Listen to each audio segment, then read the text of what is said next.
Hello, hello, good morning, happy Sunday. Hello, Lord Mist. How are you doing today? It is daylight savings time, which I had forgotten about yesterday, but last night I was looking at the calendar and it's like, oh God, now we're all losing an hour. Waking up at 6 o'clock now feels like waking up at 5 o'clock. It's wonderful. Wonderful system that we have here. And it also means that it's darker outside. Also doesn't help that we're in the middle of a big snowstorm. So there's that too. Yeah, I know. Today is the day. If your country, state, or province or whatever follows daylight savings time, it's time to switch. You know, everybody gets jet lag for free without having to travel anywhere. Well, at least we still get our Sunday, I suppose, and can do all sorts of fun stuff. Now, what we were leaving off on, either it's not like that in Germany, or you always wake up at 12 anyways. You know, that's a good question. I don't know.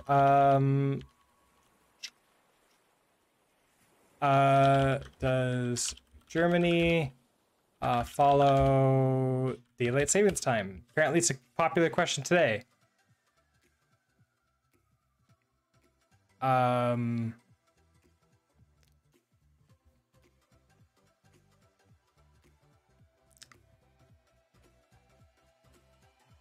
Okay. So apparently Germany invented it, according to the preview and Fortune. Let's see.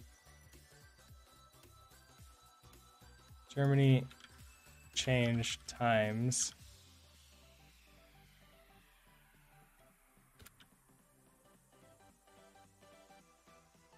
So yes, the answer is yes. Germany does follow daylight savings time, and according to Fortune, Germany invented it. Thanks. Germany still has daylight saving time, even though the EU is about to change that. Oh, really? Early congratulations when you get that done.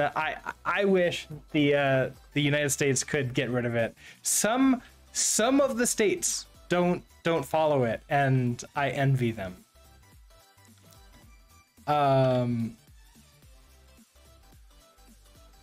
You know what? You don't think so because of your clock? That he was too lazy. That's time for last daylight savings time is still off by an hour. I don't know. I don't know what to say. I mean, can the internet ever be wrong?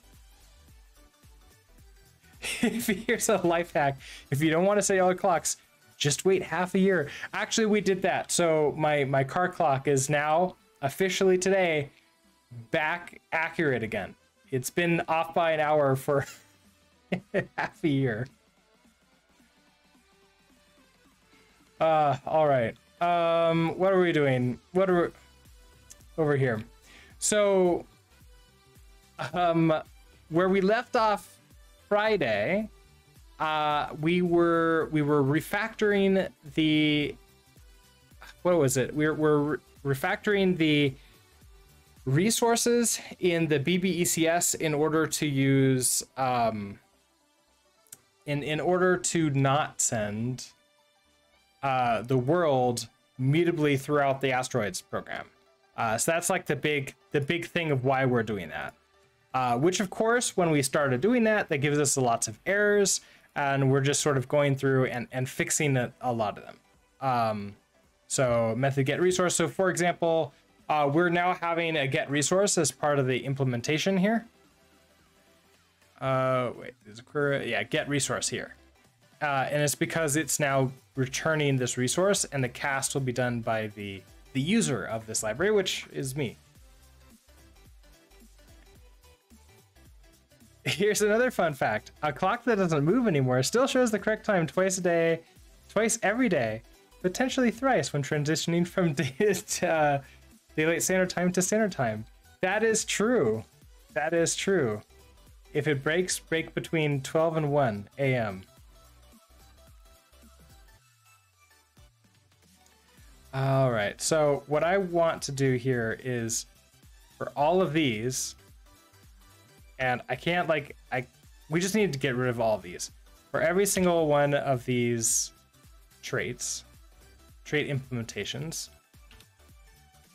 we're getting rid of them.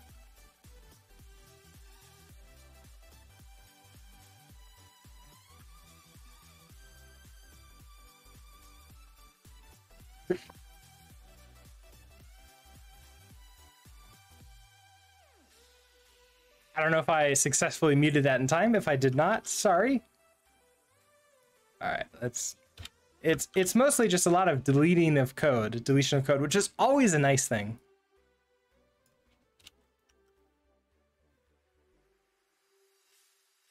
Okay, and then we have our tests here. So basically we're getting our we're gonna get a wrapped key code. So we get resource, it becomes this here. We don't really care. So at this point we should be able to borrow this. And then we can cast it.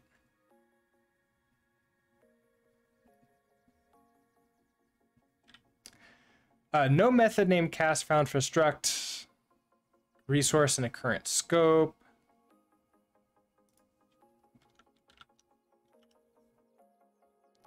What do I need to do to be able to cast you? Okay, so we have a ref of a resource.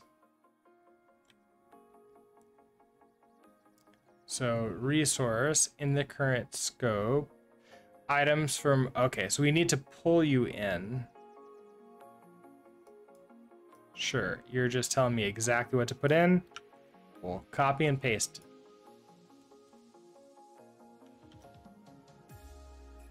Okay, so that makes that happy. So that's how we're gonna have to do this. So in this case, we're, let's see, component. Okay, so this can be is mutable. So we're gonna borrow mute.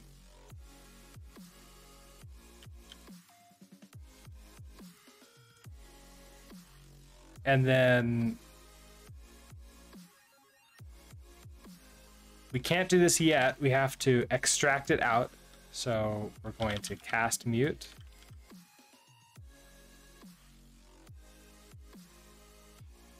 So wait a second. What's going on? What am I doing?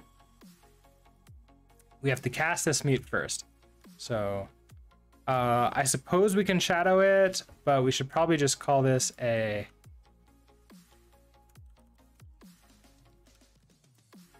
wrapped key code. You need to be immutable there. That's fine. Then key code is equal to the wrapped key code dot cast. Oh, and this is where we need to put you over here.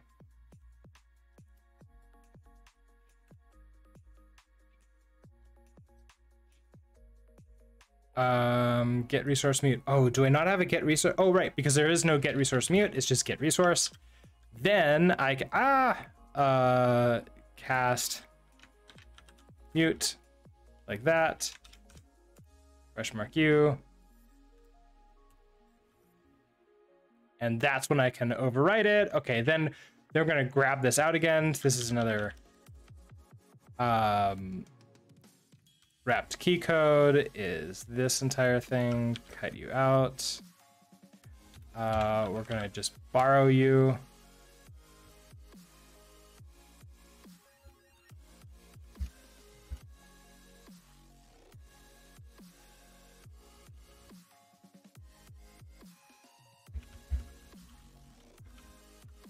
Okay, so then we're gonna just cast you, and there we go with that. Then the rest of it should be fine.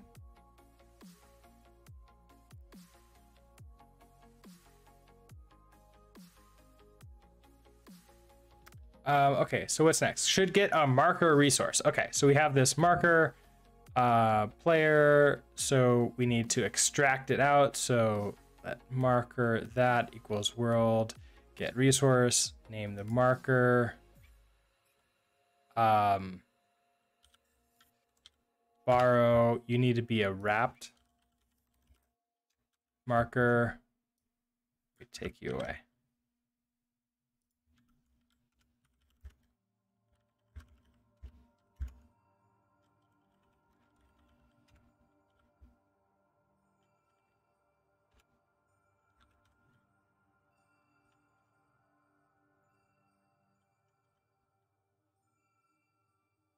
All right, and should immediately get marker resource. Okay, so exactly the same thing here.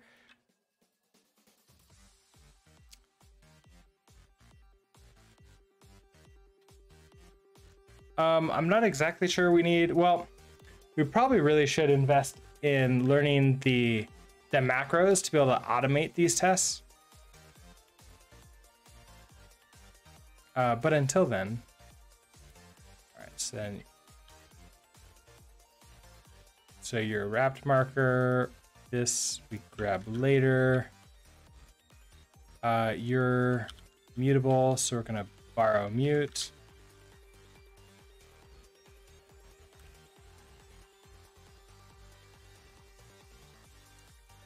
Then,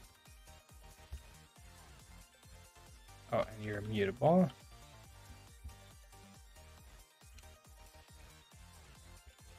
Okay, so wrapped marker dot borrow. Wait, no. Wrapped marker dot cast. Oh, there's not that either. Okay, now we can cast.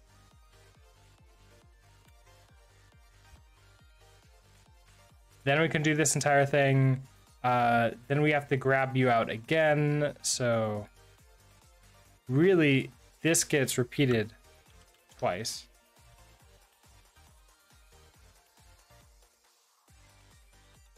Wait, no, not that one. This one gets repeated twice. We then grab the wrapped marker again. Actually, now that I think about it, if I have the wrapped marker here once, I don't need it again. I can just grab it again from the wrapped marker. So we borrow mute here. We're done with that. I bet we have to drop the marker. I bet we have to do this. Let's not do that for a second and see what error message we get. It wouldn't be here. It would be down here. Okay, so then we're gonna get the marker again. We're gonna shadow. Oh, shadowing it might drop it also. It's gonna be this string, but here we can just say, I want the wrapped marker dot cast, like that.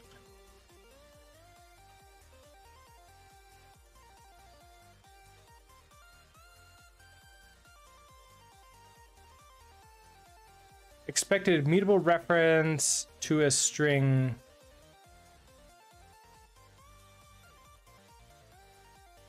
Oh, cast mute. Okay, we're all good to go. All of our errors are in Asteroids now, so that's cool.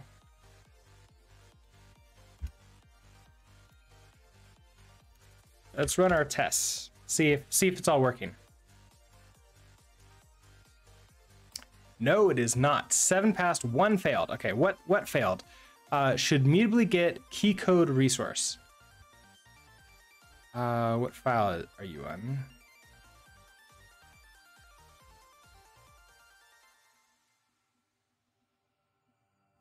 So I don't need to drop it. Let's see. Okay, so this is mod line 195. Right here.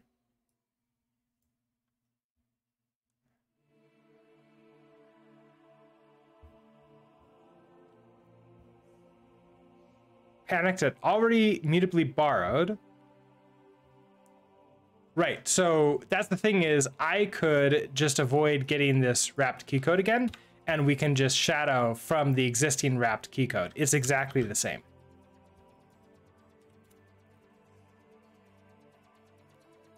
And that causes all the tests to pass. Excellent. So what we just switched over. Resources are now completely stored inside of RCs and ref cells. So we have interior mutability, and it allows us to pass the world around as just a reference everywhere.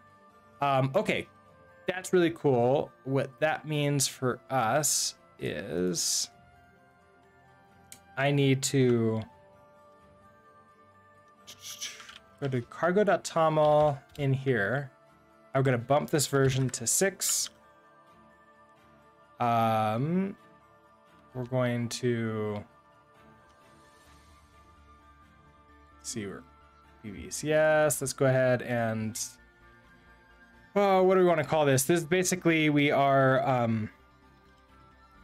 wrapping resources in RCs and ref cells for interior mutability.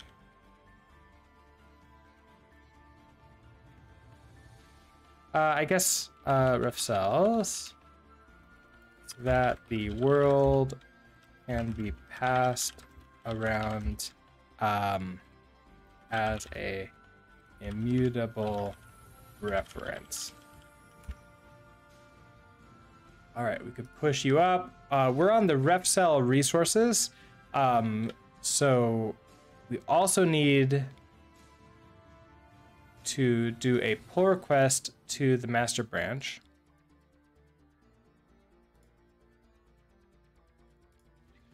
What are we going to do here? We're going like this. Well, I mean, we kind of already said what this is.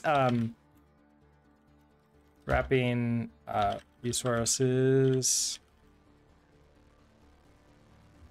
Sure, why not? We can go view this on GitHub. Oh, that's the wrong browser.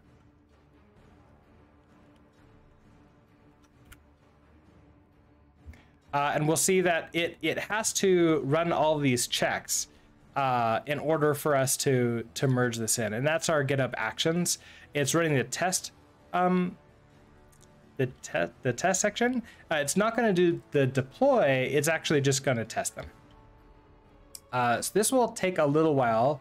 What I'm going to do is I'm going to move this screen over to the right and just keep my eye on it. We can actually come back over to close you down. We can actually fix some of these errors. Can we? No, they're going to be errors until we actually get the deployment out there. So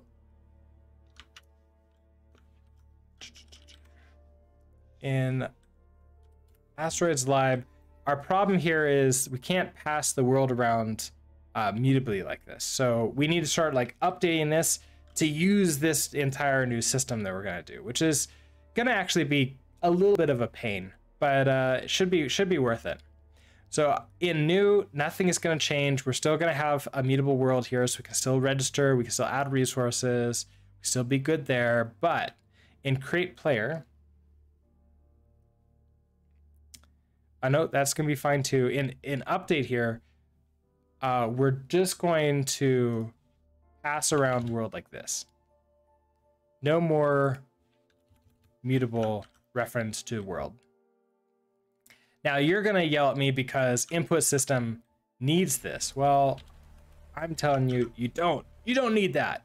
However, that's going to be a problem because get resource cannot be exactly like this anymore. Every time we get a resource now, we're going to have to wrap this, grab you out. We're going to unwrap you because you're a game result, and then we can borrow. This one is handle input system. This was mutable, so borrow mute. So you are going to be mutable. Then we can do let rest key code. Oh, this doesn't need to be borrowed mute. This is just the key code. Ooh, my tea is here.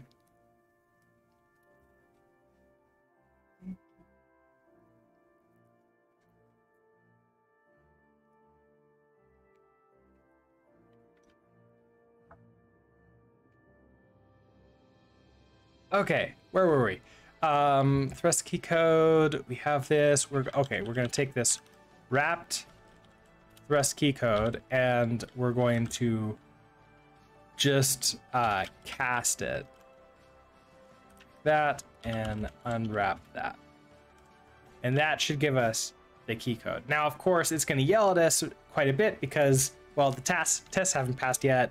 And even after the test pass, I have to merge the pull request in, then it'll run the test again, and then do the deploy. Only then can we bring this in. Okay, so yeah, you're going to be upset a little bit. Okay, so thrust key code. Oh, interesting. I'm doing that to actually just get the key code there.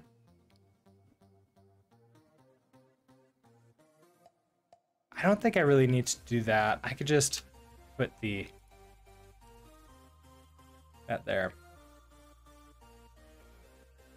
Okay, we also have this is thrusting. This is going to be our immutable reference though. So, all right, so you're going to be a mute. Wrapped is thrusting. I'm going to take you away. And then we're going to borrow mute you. So first of all, we're just going to do get resources. And then borrow mute. Once we have that, we can then let thrusting. Nope, wrong one. Okay. Wrap is thrusting. That's going to be our ref cell. So then here we're going to cast mute.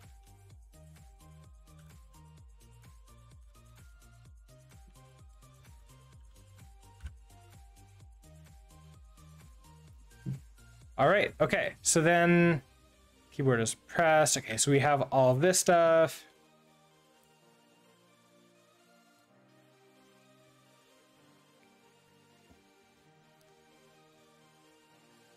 We're going to go through there because then we can set is thrusting, like what it actually is interior. Then we have this handle rotation. So let's see what we're doing here. So we don't need a mutable world. This is going to be exactly the same thing here. We're going to wrapped. We're not changing this. This could just go ahead and be immutable. At the end of it, okay, we don't need this, either of them. And we're going to borrow this. Okay, so then we need to actually extract this out. So let rotate left code.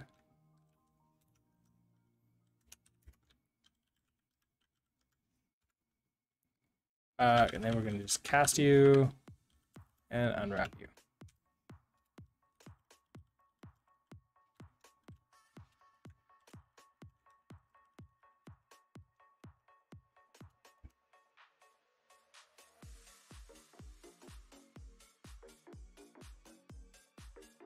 Okay, so that should get those. Okay, so then we have this wrapped rotations. I'm gonna try this. We're gonna do mute. Oh wait, those are, I don't need to do that. I don't need to change anything about components, just resources. So that wrapped rotations is fine there. Rotation speed, however, we need to do that. So that never changes. We're gonna just do a wrapped rotation speed. We don't need you here. And we're just gonna borrow. Down here, rotation speed is that. We're gonna have a wrapped rotation speed. And we're gonna cast you and unwrap that. All right, all checks have passed.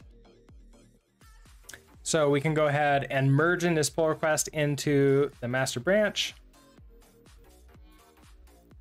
That only took 8 minutes, which is nice. Now we can head back over to actions and actually see that we've merged in this pull request. Now it's going to be doing the rust one, which is actually going to test them again and then do an auto deploy. All right, we'll be back when that's ready. All right, what's up? So we did the wrapped rotations. Okay, rotation speed.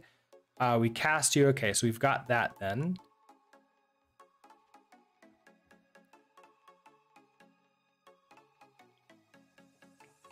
I think all of the rest of this is just fine. Shows you.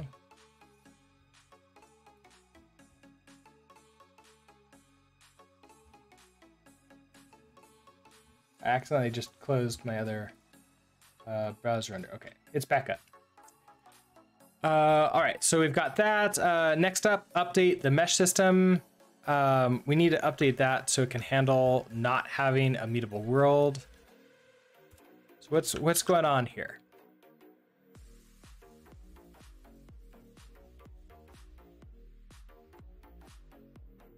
Okay, so some player index, get that. All right, so all the get resources stuff we need to fix.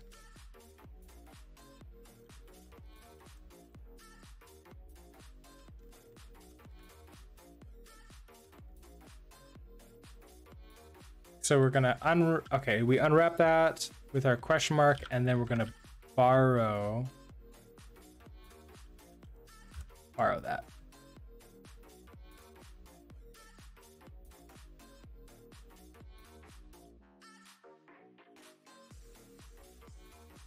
The only one that I see that is mutable here is this wrapped meshes. No, but that's components. Why did I need the world to be mutable?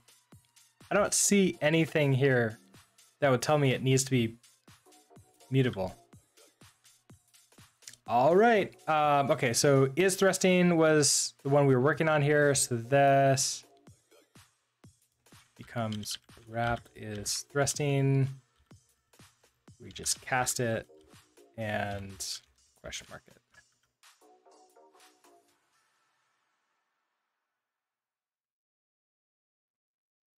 Okay. You become the same thing.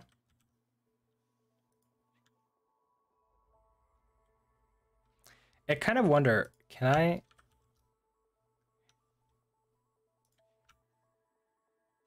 I do this to all three of these? So you have the player size, you have the thruster color, or the player ship color. So they're all immutable wraps or gets. So wrapped player size, we can remove you, go to the end, and then we're gonna borrow you. We go down one line. The rest of this should be fine. We're gonna come to the world and we're just gonna do the, I know what. Sure, we can delete that, but we need to go up one line.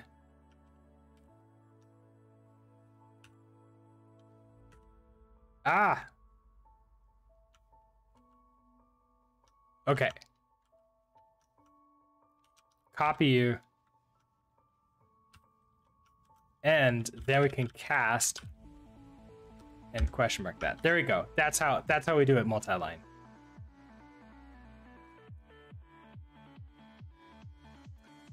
All right. And the rest should be happy here because these are components. And then we just do the thing. All right.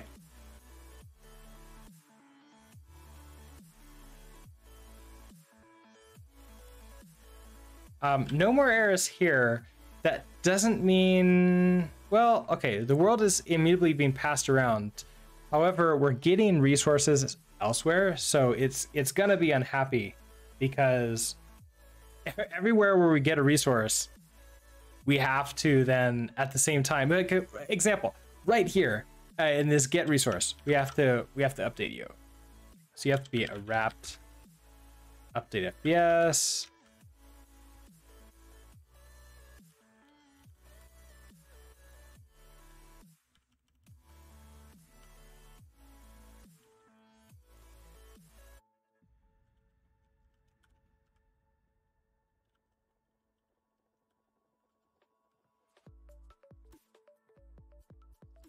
Okay, so we've got that. Where else? In draw. Okay, so we have this background color for the get resource. So this also.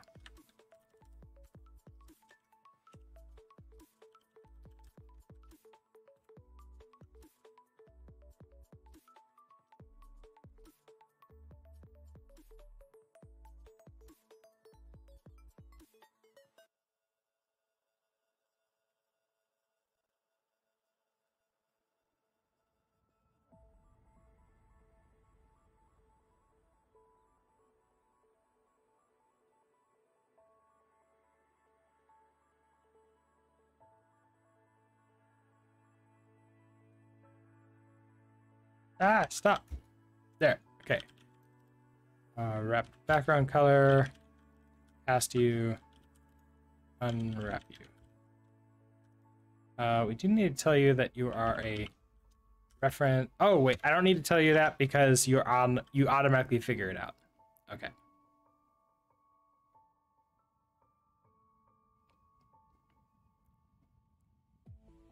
This one we already have a mutable reference to self, so we can add a resource. That's fine there actually.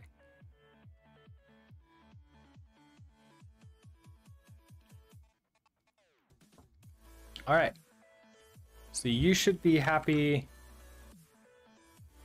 Still not done yet. We're at 6 minutes in. Okay, so create player ship.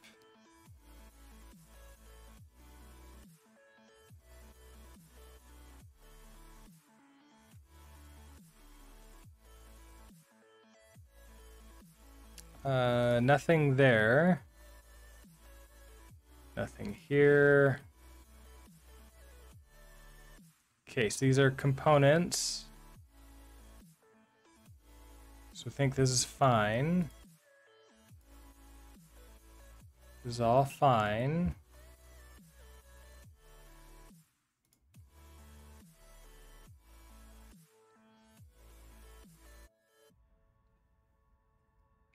Okay, those are wrapped locations, rotations, meshes, all components. Okay, this is okay. So draw. We already finished draw, didn't we? Okay, handle input.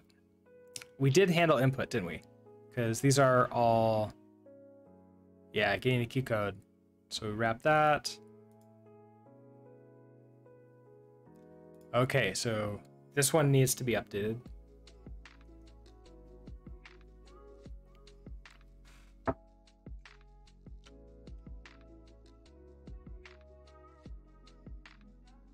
Is there any other get resource? There is. So there's a couple of these. I see you. So is thrusting and thrust speed. And I don't see anything else for getting resource. So let's go ahead and grab this. Go. All right. So what do we need to do? Up here. You are wrapped.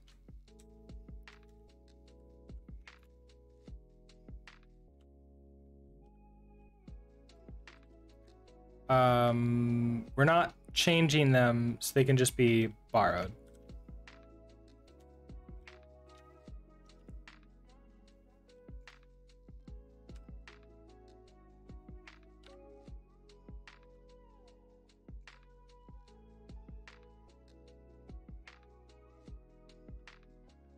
Keep on doing that. All right, then cast you and question mark that. Okay, so that should be good there. That should give us the is thrusting and the thrust speed. Extra W. All right. All right, you're just yelling about that because the library hasn't been updated yet. Query, then we do the things. Okay, so we should be good here now. Get resource, as this is wrapped, so we're good here.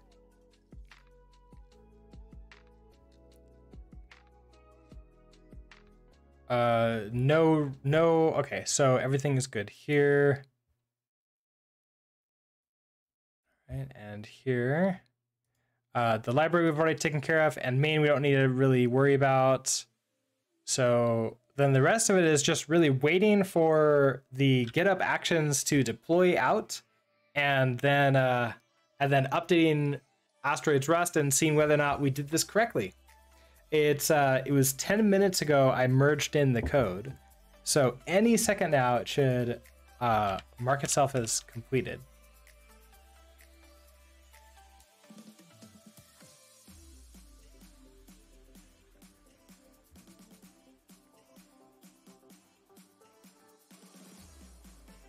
It looks like it's actually in the deploy phase right now, so good timing. Although it does have to recompile everything for reasons.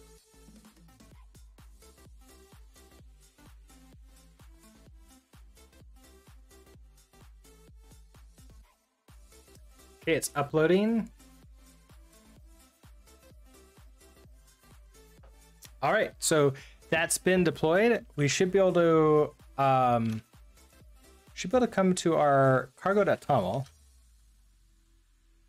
in Asteroids Rust. So we see that we're on 015. I should be able to come to creates.io. And here we'll see that it's now 016. So you become 016. Save. I know it's going to yell at me for a little bit. It should do a cargo check. All these, oh no.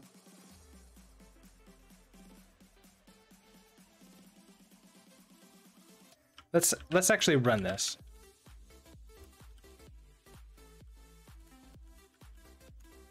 Let's make sure that, okay, we actually do have these errors. Fun. Okay, so I did save this, right? I did. Okay, method not found.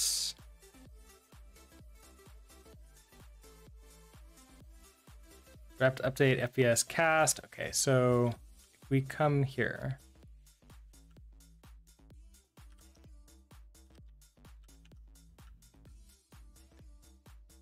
All right, so this now does see that it's a ref resource. So that's good.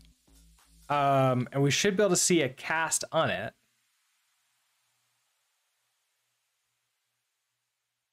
Oh, it's missing the trait. So can it find the trait? It can. Okay, good. That's all that's really going wrong here. So we have to fix all the traits.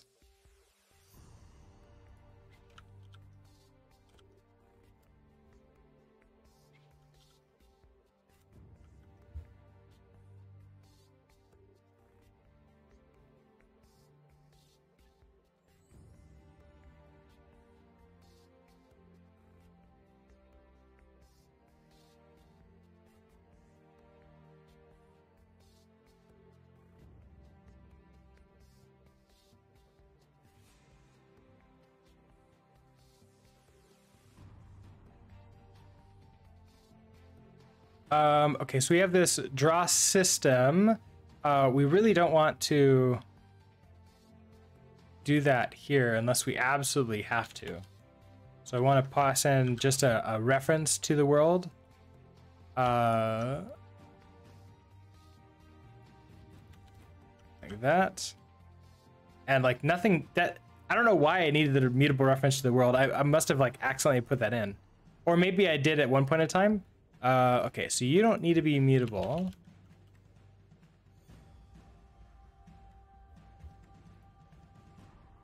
Don't need you. No issues. And if we cargo run, we have everything, and we can spin. And we can go off in the direction that we're spinning, which is even better. Okay, so now what we need to do is we need to slow ourselves down. We are, let's see, in our update, we're limiting ourselves to 60 frames per second, because I believe that's what we put in our resource.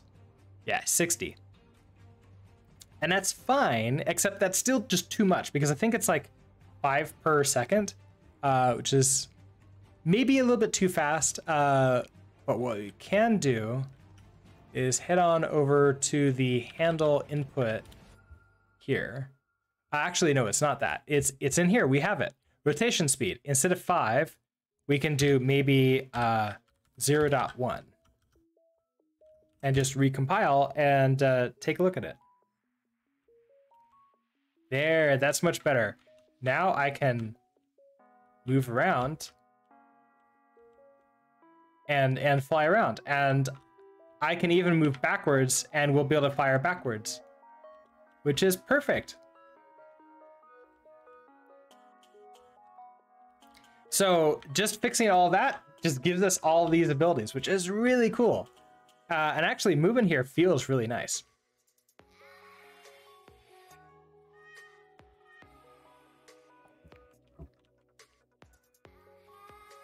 All right, so what do I want to do? In this case, let's see, we have our thrusting, we can move around. I want to not make it so that when I move over to the outside of the arena, we don't like wrap around. So we want to now have a wrap around the screen thing. I believe right now we have an arena size. Yeah, okay, we have an arena size resource with the X and the Y. So that's going to give us the ability to like know where exactly our ship is. We have our locations.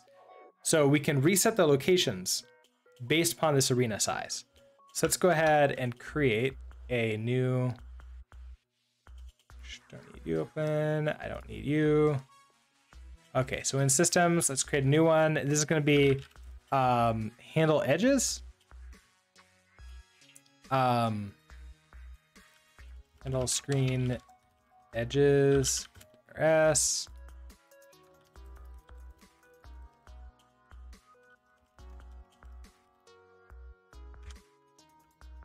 All right, so what are we going to do here? Hub function, handle screen edges system. We know we're going to take in the world, which is just a reference to a world. Let's return a result out just like that. All right, so what do we need to do? We need to get the screen edges. So let's go ahead and grab that out. This is going to be the arena size.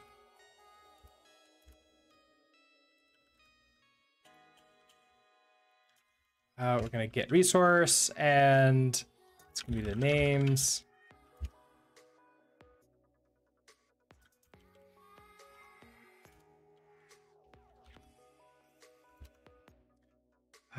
Arena size. We can question mark you, and we can just bar up you.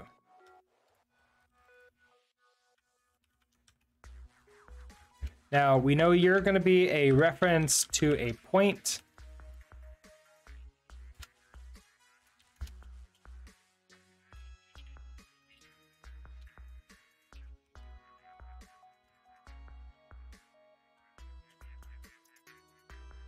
Okay, so that should actually give us our arena size. Okay, so that should be good. Then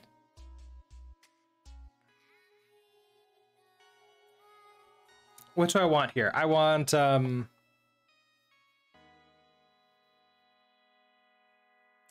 if we have the arena size, we need the locations. So let locations. it's going to be the same thing. Wrapped locations, except in this case, we do need to be mutable because we're going to mutate these locations. In this case, we're querying for it.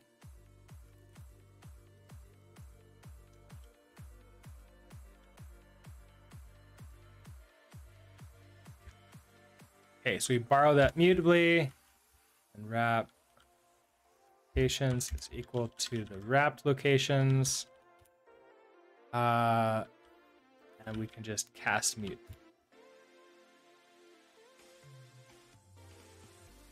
All right. Oh, and we need to tell you what exactly you are. So you're a mutable reference to a vector of point.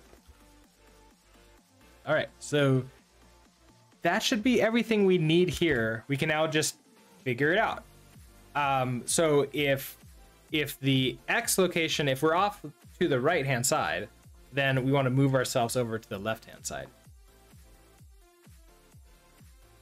All right, so let's do that. If we probably actually want to loop through all of our locations in this case.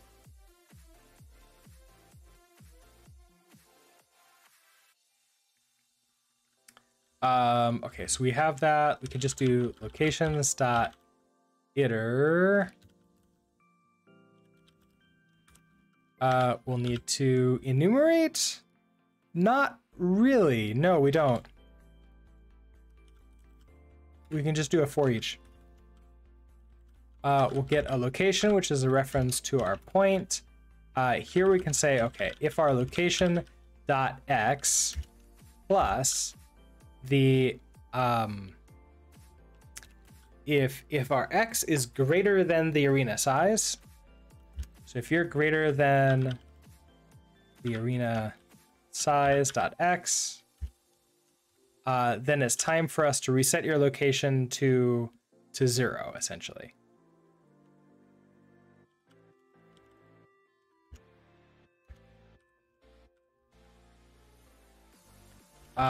Otherwise, if you're on the left-hand side,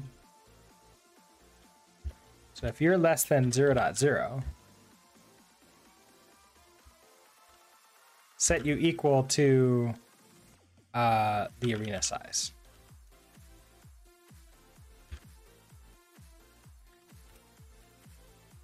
All right, what are you upset about? Else if.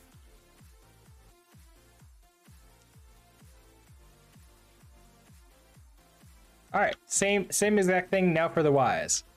If location dot y is greater than the arena size dot y, then location dot y set you equal to 0.0. If our location dot y is less than 0.0, then location.y set u equal to the arena size.y. So if we just do this and we call it now, so handle screen edges system.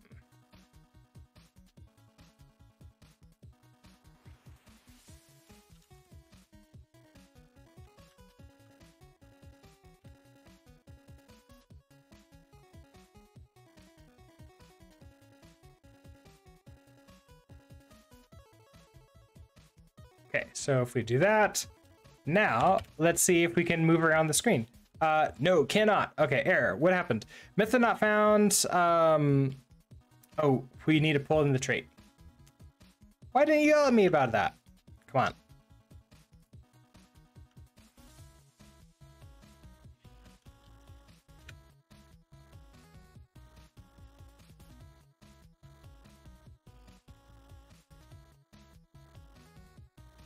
Okay, what else? What else went wrong?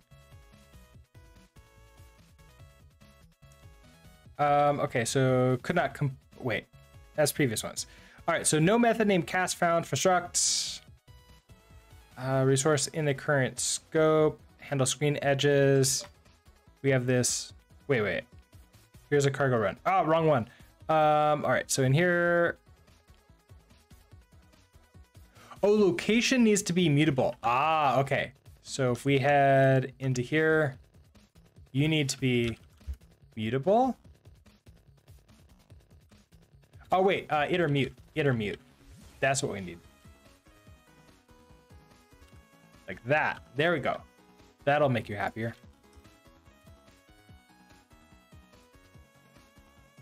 Now I should be able to go off to the right. There we go.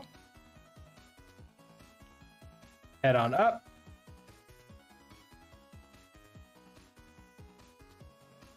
And now we're flying around.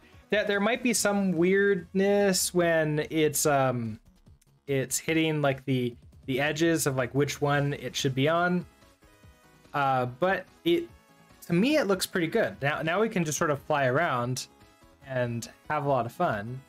Even try to like hit some of these corners. We can get wicked fast too, which is probably not helpful when trying to avoid asteroids. This will result in death. But all right, this is a really good sign. We now have movement. So once we have movement, let's go take a look at our design. We can now move off the screen and around, just like this. I think it might be time to build an asteroid. It might be time to add in our next, the next entity.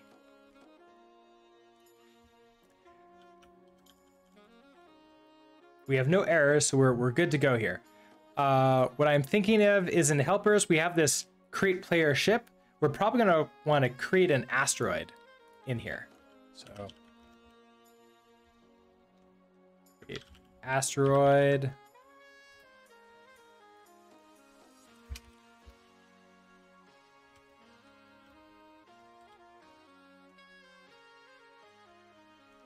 Okay, so how does this work?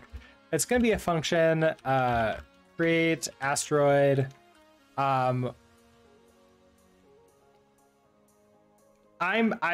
thinking this is not going to take in the world. It's not going to care about the world. This is going to create the asteroid. You know, maybe we can make this a little bit more explicit. It's going to create the asteroid mesh. So that does mean we need this context. But besides that, we'll have to figure out what exactly we need. Maybe like the size, which is going to be an F32. And by size, really, I mean like the radius of the asteroids. And then let's go ahead and return a game result that's going to have a mesh inside. All right, so time for us to create our asteroid. I'm thinking first version, we'll just create a nice circle. Very, very simple here. So this is going to be I'm going to turn a mesh builder. New. I'm going to create a circle. Okay, so draw mode. Need to pull you in. Okay, so what do we want here? For the draw mode, I actually want just a stroke. And we're going to put maybe like a 3.0 stroke on that. So just the outline and not have it like filled in by anything. For our point, this is going to be the location, I think.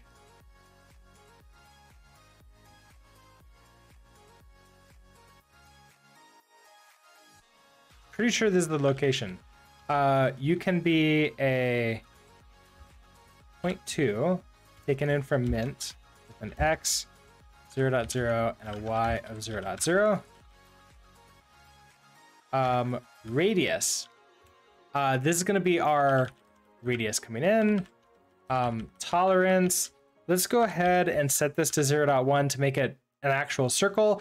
I'm thinking in the future, we're probably not going to do circle, but probably something like polyline. And then we can make you white. So that gives us that, a mesh builder, and then we can just build this, hand it in the context, and it's going to return this result with the mesh inside. Which means we can now head back over to the main library, and we can create this. So let's create a function, create asteroid. We're going to take in the world, which is a mutable reference to the world. We should probably create the size in here too. So the radius is an F32. We also know we need the context. And I don't know about anything else. So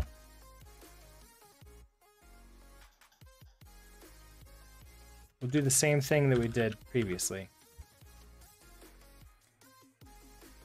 Okay, so we need to figure out where the location of where this is going to be. The player we put into the exact center of the arena. In Asteroids, I think they just sort of create randomly, right? Like it's just a random location. We should probably have a location passed into this. So you're going to be a point.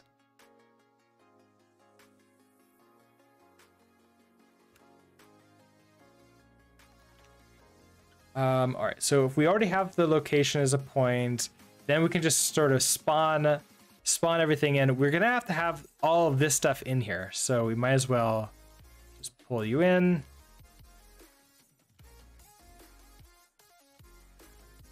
All right, so location is gonna be our location. Okay, fine so far. Our rotation, we're gonna have no rotation whatsoever. Right now, everything needs something. Because when I query,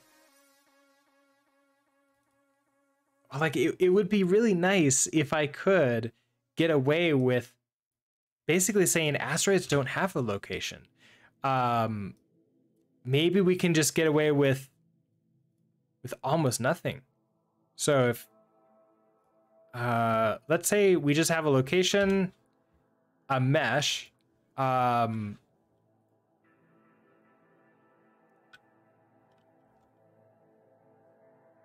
we're going to need to take in our mesh, which is a type mesh.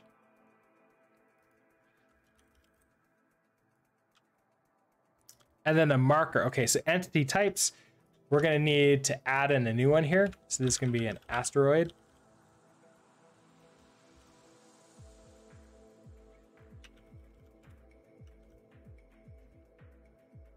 So if we do this, we're no longer going to have, like, I think we're going to run into problems here. I'm pretty sure we're going to run into problems here. But let's see. Okay, so we have create asteroid.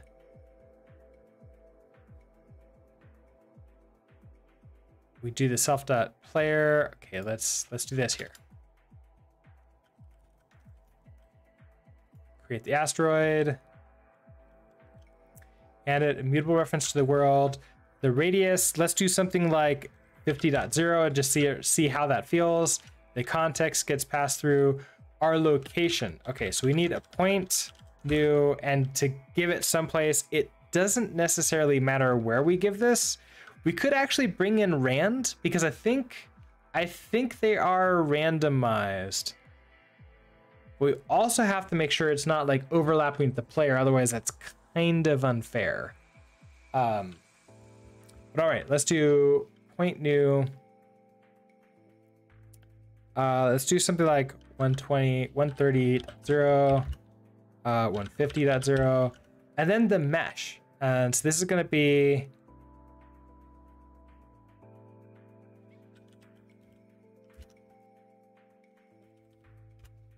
create asteroid mesh. Again, the context. This may be a problem here. I think we're gonna have to create the asteroid mesh separately.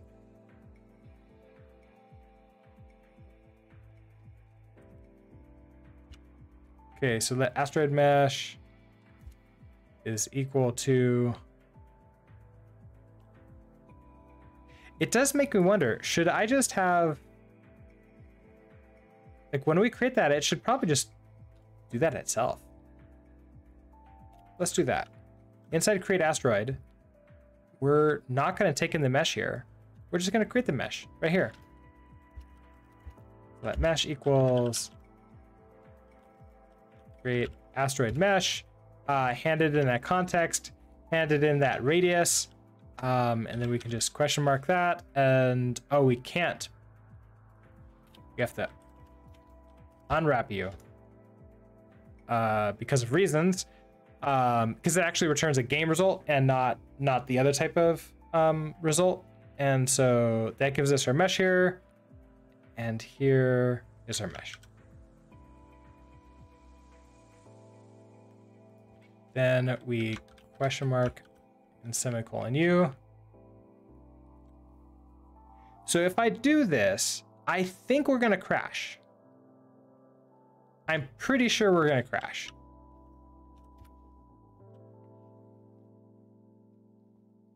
Not necessarily from this though. Let's see. Create asteroid.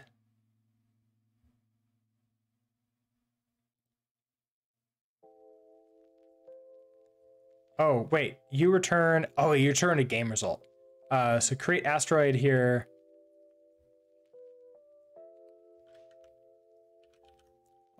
Hold on. Create asteroid here is returning this type of result. That's what it is. So create asteroid here, we have to unwrap you. Okay.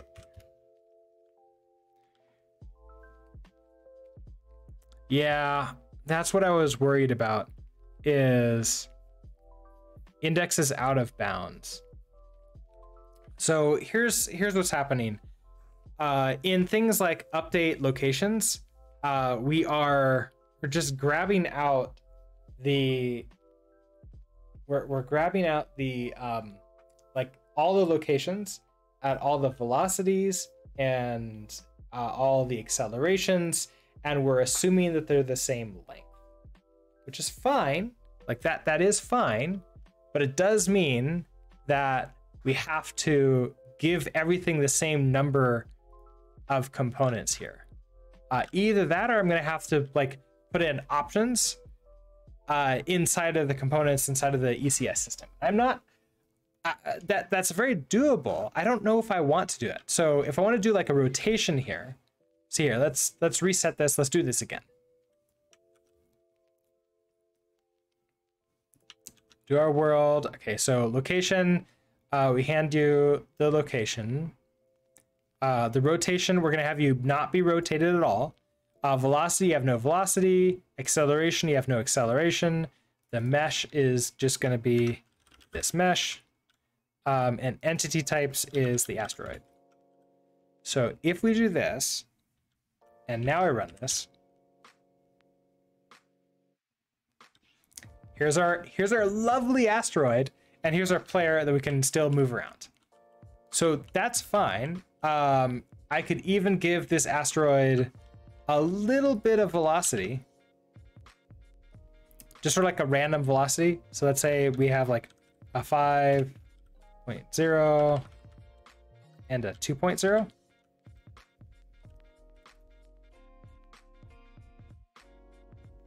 And now that's moving away. We have to run around, but that should even move around the screen like that. That's fine. Okay, so everything's sort of working.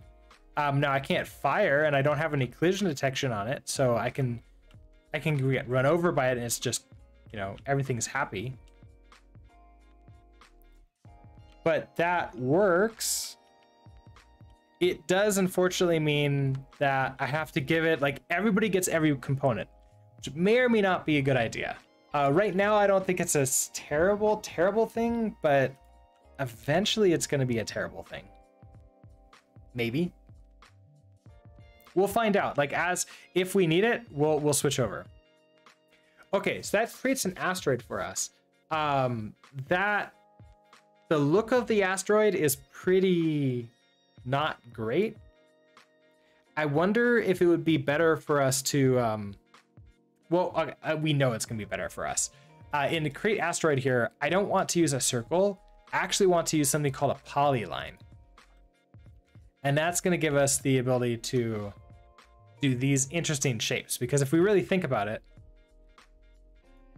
an asteroid really is, like if we go from the circle, if we just come up to the top here, for example, it's not just really around, it might be coming like that. And some of them might stick out a little bit, but it sort of like looks fine. So we're gonna have to create like random numbers around to sort of create these and give each asteroid a very unique, interesting look. So I think it's gonna be fun. And that means I don't necessarily want to start like everybody is like up there, but we're gonna have to have a size. Each asteroid does have to have a size. And the asteroid, okay, so we have to have a size for the asteroid. And as we destroy the asteroids, they're gonna get smaller and smaller and smaller, which means each asteroid needs to track its own size. So our ECS system, we should actually have that as a component here, which means our player needs to track its component here. Right now, I think we just have player size as a resource. I don't see a reason why we shouldn't have size in here. So instead of player size, this should just be size.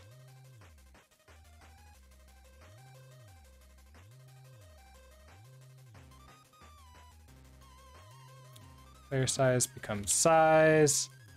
You're just size.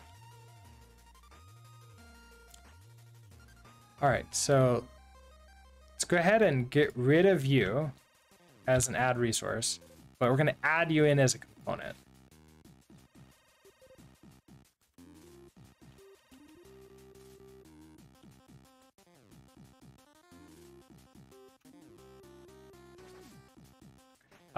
Oh, what did I say that was? I already forgot. What did I say this was up here?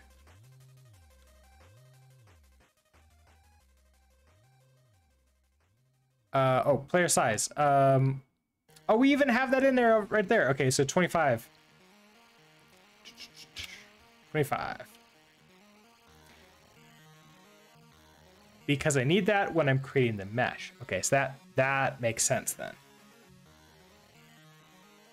All right, so let's actually pass in, when we create the player, we're gonna pass in the player size.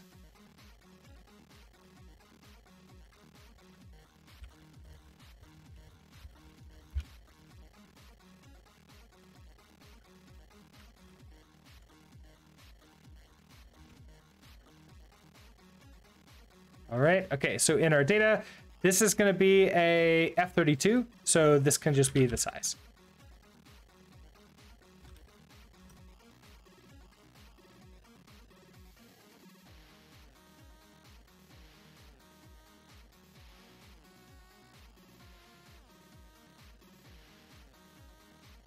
I already had the player size in here, didn't I?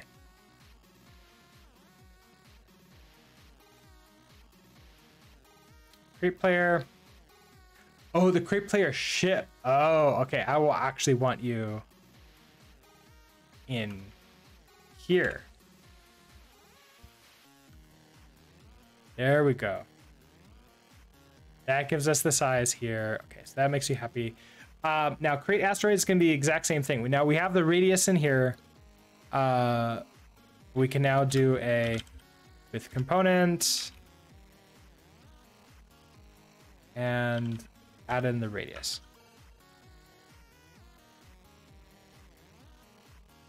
All right, so you're happy. Chantilly cake, hello, good morning. All right, so you should all be fine. Player size, we did get rid of you. I'm kind of surprised that nobody was using that resource. That resource was not being used.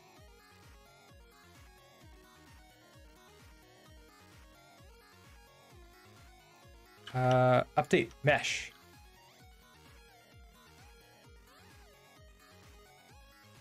So update the mesh system. Okay, so wrap player size. Right, okay, so now we have to deal with this. So in our update the mesh system, we have to get the player size so we can recreate this.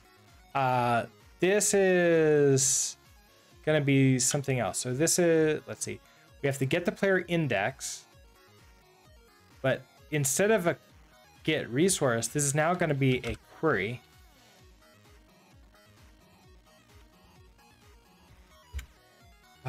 And you're gonna be size. And then we borrow to get these ref components, and then we get players. So this is really just all the sizes. So wrapped sizes, sizes, which is going to be a reference to a vec of F32s. Okay, sizes cast. All right, so we should be good there now. But where we're using the player size, we can now do player size is really sizes of player index to create the player ship. Okay, where else may have been using that?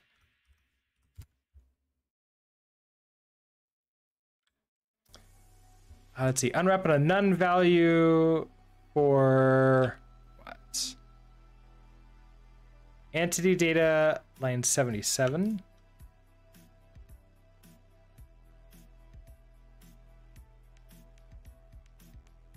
Oh, this isn't BBECS.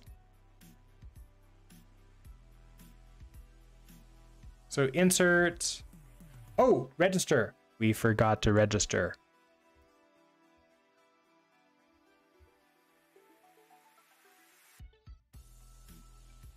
Where's my good error message? Did I only put the error message in one of them?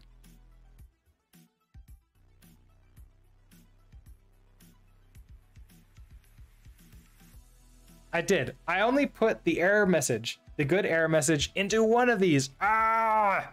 Okay. That's a problem. Come back in here. So we need to register that we're going to be using the size. So register names, size, and component type is component F32. All right. Now let's see if this works. Excellent. Okay, so still works. Everything is good now. And everybody has its own size. All right, so what does that mean for us here? In create asteroids, we're getting the radius in here. Create asteroid, we're giving a radius here also. Oh, and it's creating, okay, it's creating the mesh for it inside of create asteroid. That's fine. What does that mean? We now need to make that asteroid look right. Which means we need rand. And because we have the what is it called? We have the size is passed in, it's going to make it easier to sort of figure that out. So let's bring in rand. I'm going to go to cargo tamal.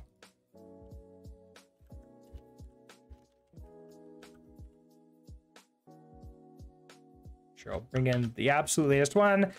So if I do this manually like this, I don't need to restart Rust Analyzer, which is really nice. I don't like to have to like do that every single time I use cargo add. So in the create asteroid mesh, we're gonna want to use like polylines here. So in polyline, Okay, so this is going to be, oh, the same thing. Draw mode, stroke. Let's make this something like 3.0 points. Okay, so this is going to be like where the points all are. It's going to be just a reference to an array, and you. Now you have to be question marked here, and then we can build you. So let points. All right, so we can now like just place our points however we want around this circle. So we're gonna start at 0, 0, which means we can just like go up. So if I wanted to create something like a square, I could say just go up to the very top.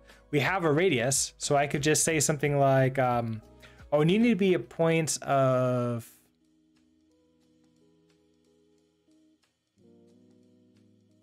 P where it's mint 0.2. So you need to be mint 0.2s.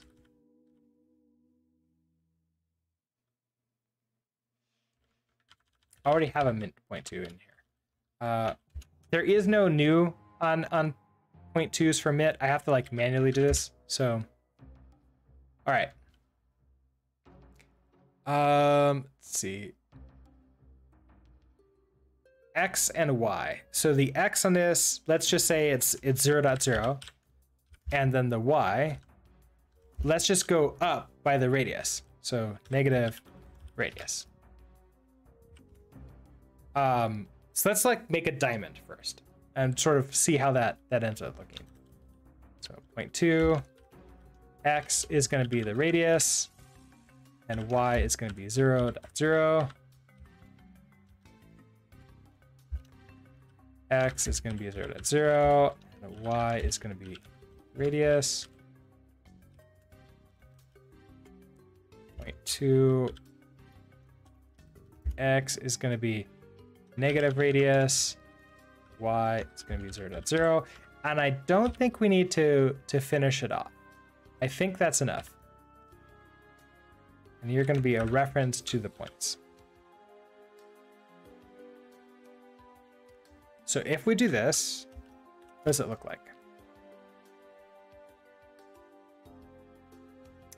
All right, that we do need to finish it off. Okay, so then back to the top. 0.2. X is 0.0. Y is negative radius.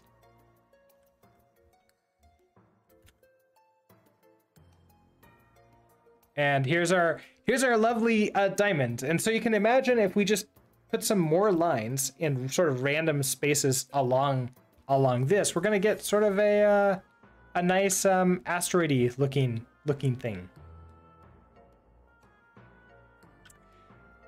So we could just sort of manually choose the number of these. Like if I want to add in a couple more. So between here and there, you would be, so we start at the 0 top, and then maybe I want like somewhere between these.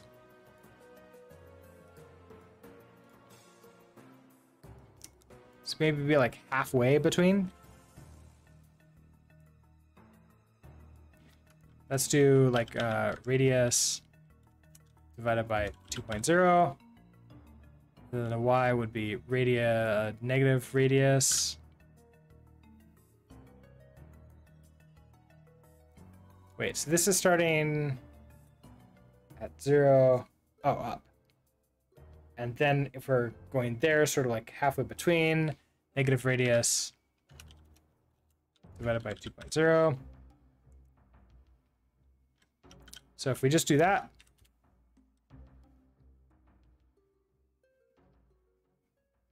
that didn't, oh, because it's the line's sort of on that path. So if we want to do something that's not on the path, we have to do something like, let's say we would go up to the top there like that. and then we just subtract a random amount.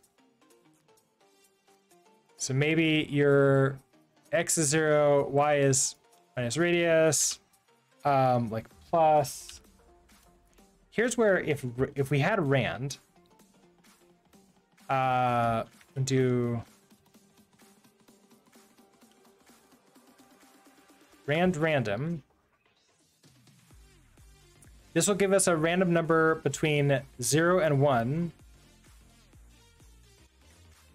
And so I can like maybe multiply this by some amount, like times, I don't know, 5.0. I don't know what would be the best. Maybe like 2.0.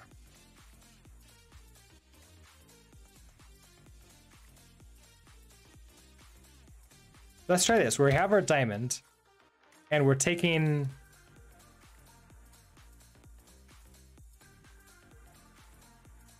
each of these radiuses, and we're doing this to it.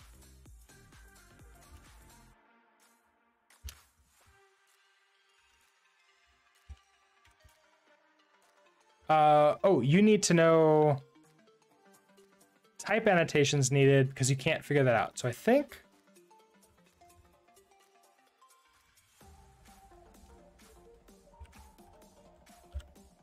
that'll work.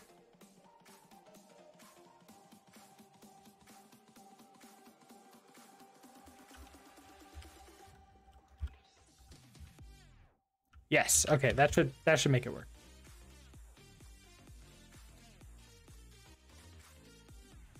I mean, first of all, let's slow you down a bit. In our create asteroid, you're not moving at all. Let's just make you be exactly stand still. So I see that it is moving, like it's slightly different, but it's not enough of a big difference to really make a big difference. So let's go ahead and create a new let's create like a constant here. So this is gonna be our const our random offset.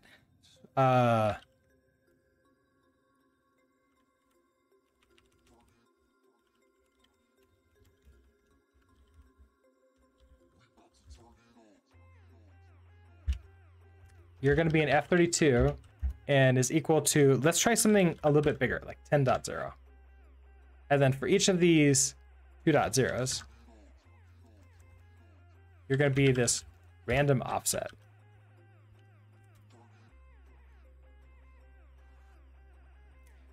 Okay, so this looks like significantly different and I think appropriate. Now, if I put on the diagonals for each of these, so we add 4 more points, maybe we'd be getting somewhere.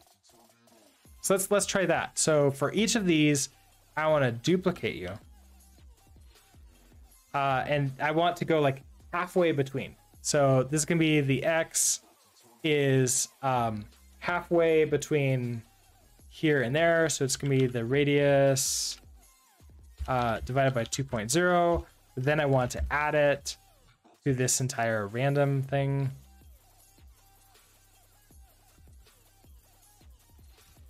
And then the y I want here is okay, negative radius divided by 2.0 plus the random. Okay, so that's fine. Now, is that only going, it's between 0 and 1. So I might want to like do something else to make it go inwards, because I think this is only going to go out. Just, I mean, it might be interesting, but I don't think it's exactly what we're looking for. So if we take you and we add you in for each of these other points here. So this one is now going, okay, so this one is between, this is between these two. This is now between these two. So we can see Flint Rusty, hello. So let's annotate this a little bit. This is gonna be like the top point. It's gonna be top right. Right.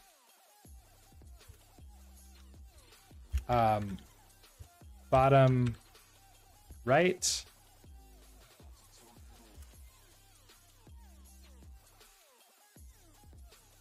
I forgot. Did I say Flint? Hello, Flint Rusty? I can't remember anymore, even though it was just like a minute ago.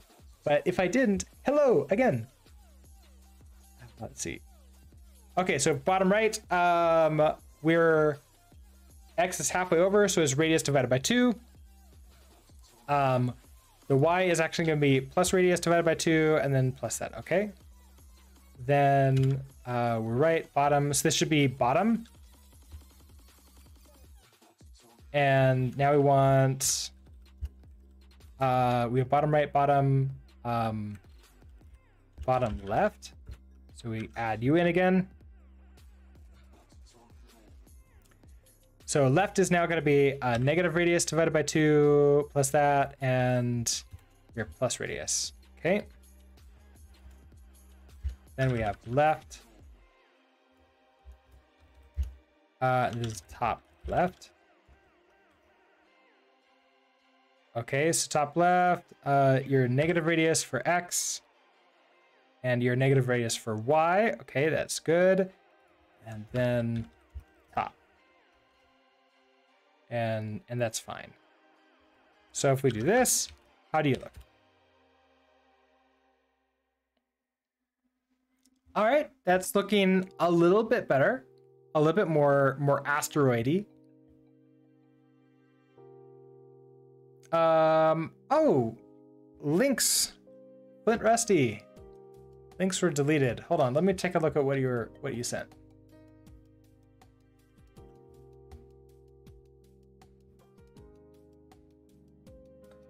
Really?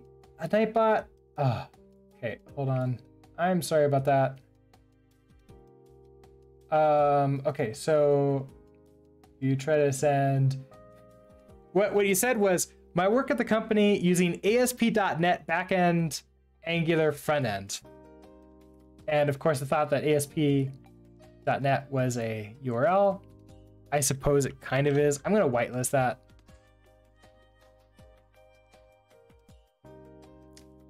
Let's see, links, options. There you go, whitelist, submit. I know, it's not really a link, but it kind of acted like one, which is a little bit odd. Bad bot, I know. I updated it, so now we should be able to say ASP.NET. All right. But ASP.NET, I've not used it myself. I've heard of I think it's a decent framework, but I've not really used C# or it, so I can't really say. Angular is also, is it Angular 1 or are you talking about Angular 2 Plus, which I think is called Angular Next? So question is, my boss told you to chill, but should I work around the tech at home? Wait, let me double check what you said before.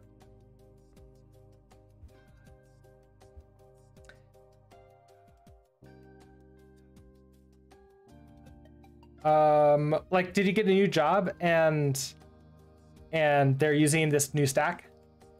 Is that what it is? Or I guess you're learning this new stack, right? So if you're learning this new stack and you have this new stack at work and your boss is telling you to chill, I would take that pretty seriously. So your boss is trying to prevent you from burning out by just only doing work at home and then doing work at work. And that can be really, really overwhelming. So my suggestion is find something, if you want to learn it at home, personal project, has nothing to do with work, and try to make it as fun as possible. And then you can still do ASP.NET and C# and all that stuff, and that should be fine. But don't do work stuff outside of working hours, if that makes sense. it's not going to really work out very well for you. The other thing is, see if your boss can like get you.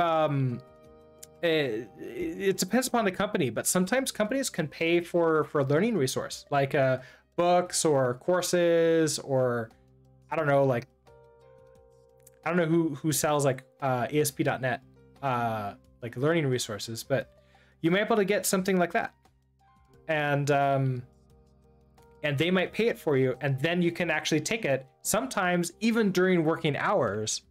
So keep that in mind. Like for example, Rust stuff I do personally on my own time because we're not doing that at work.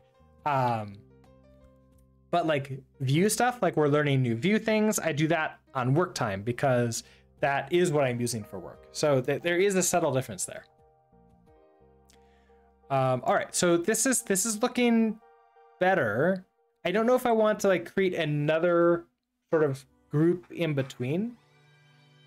Oh, there's no task assigned to you yet. I think next week it's going to happen. Yeah, learning happens a lot more when you have those tasks and you're able to like pair with the rest of your team to sort of like work and build on it. But yeah, I don't know. Like, I think learning the new stacks and like those first few weeks on the job are so fun. That's like that's when you get to like everything is new. Nobody expects that you're going to be like a master at it right away. Things are just like relaxing and great.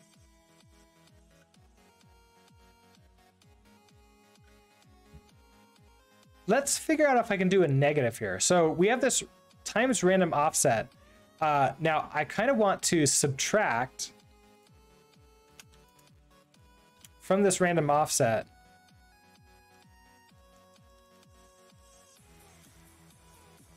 Well, maybe not that. Okay. I'm gonna go all the way down.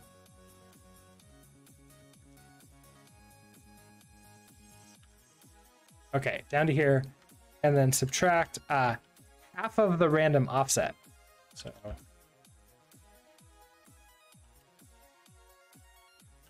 random offset divided by 2.0. So if I could do that, then it should sometimes be negative and sometimes be positive. Let's see how that works. Gonna be a bit less fun when you're stuck at one point though.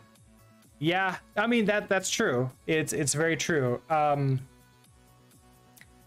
From a manager / team lead's point of view, my thought on this is pairing is the answer. Like if you can pair with the developers who know the stack really well, then you're going to get up to speed really quickly. And then sometimes you may not even need official training resources, but that's kind of depending upon how good you are at learning new things and sort of like just diving in. The more senior you are, the easier it is to learn these new things really fast. Should you do a pet project with Angular or learn the basics first and then try to build a pet project? Yes. I'm not a huge fan of learning and then doing. I'm kind of a fan of building, run into a problem, then learn what you need to continue building. And by doing that, you can learn really fast and have a lot of fun at the same time. All right, so this works. Let's go ahead and increase this a little bit.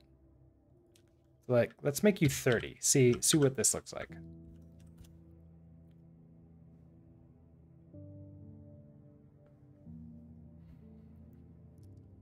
All right, so this is getting better. Absolutely. And then I would love to like hear back to see how it went. See how your first day has gone. Go ahead for this first one. I need this point to be stored up here. So let like the first point, and you're going to be this. And so you're going to be our first point, And that means the bottom point, which is back up to here, can be the first point again. And then it's going to properly sort of match up. Hey, look at that. That's looking a lot better, like a little asteroid. Maybe it's a little bit too much now. We can make this 20, like 23. I don't know.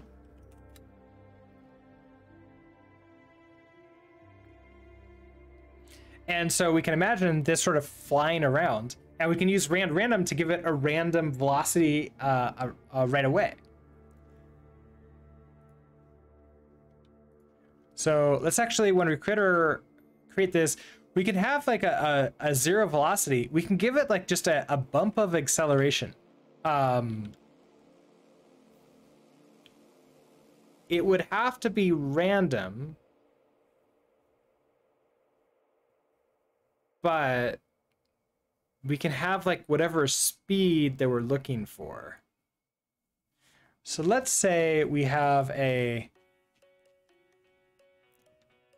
let's create a asteroid speed. And let's say we make this be an F-32. I think 5 was maybe a little bit too large. We can do something like 1.0 here. You're going to be an F-32. We can add this as a resource, which we're going to use later when we like break apart. Then they're going to go off, and we're going to add that speed in. So world dot add resource names. Okay, so we are going to need asteroid speed in here.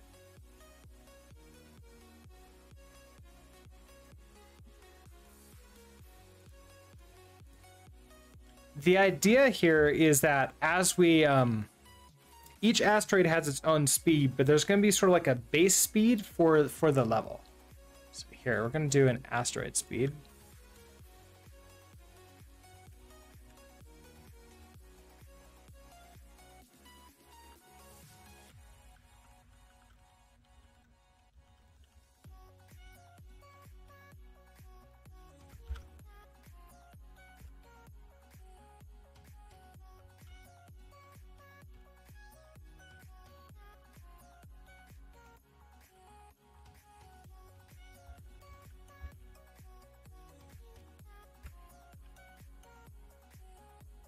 All right, so then back in here, we'll have our asteroid speed, and our data is going to be the asteroid speed.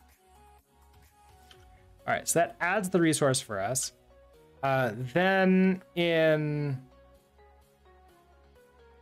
we create the asteroid, let's go ahead and pass in the asteroid speed in here.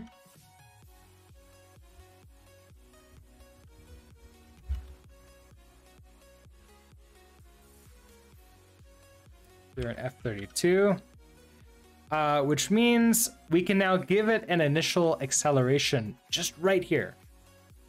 So what am I thinking? I'm thinking we're gonna have new acceleration is gonna be a brand new point.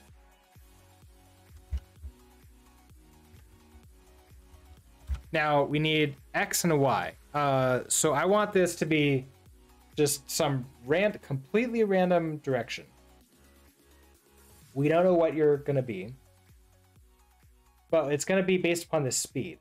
So we're gonna create a random direction between -1 and 1 essentially. So we can do our random F-32 here. This gives us a number between 0 and 1. I want to subtract it by half. So minus 0.5. Okay. And then Y is going to be the same thing. Did I pull in random? I did. Okay.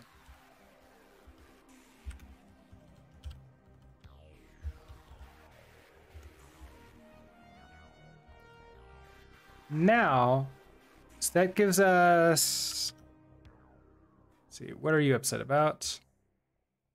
Oh, I don't need to do X and Y like that. We're just passing in these. Let's normalize this. Acceleration dot normalize. That should pull these to like 1.0 for the speed. And then we're gonna multiply. So acceleration dot multiply scalar the speed. And then the speed can go in here for acceleration.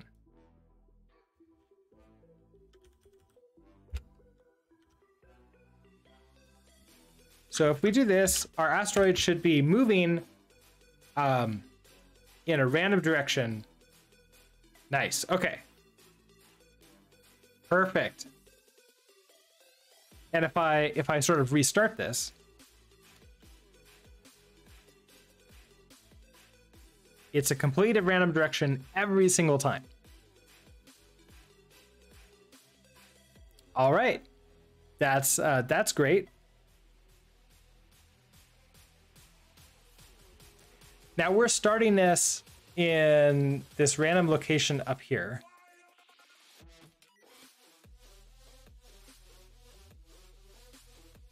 Create asteroid. Yeah, we're giving this random point here.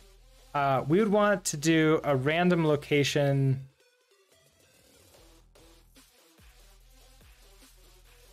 Now, if I remember correctly, in the game and in our design doc, do we talk about it? No, we sort of show that the asteroids can be around here. But if we were to take a look at the asteroids,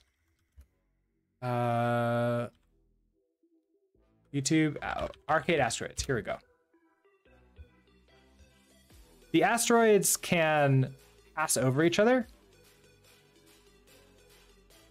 and that's fine. It's just that when they hit the player, that's when bad things happen. So when we create the asteroid, if we pass in the player,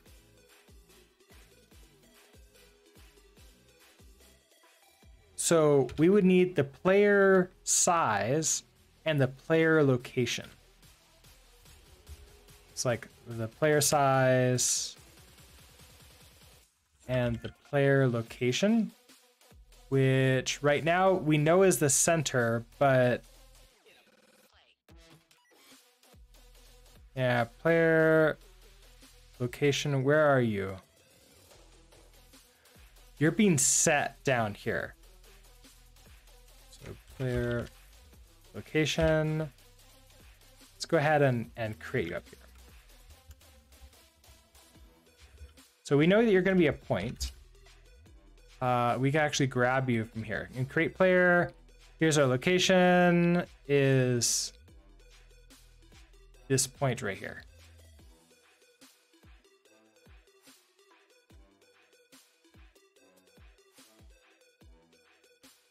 So I'm going to take you out of here. We're going to do a location, which is a point.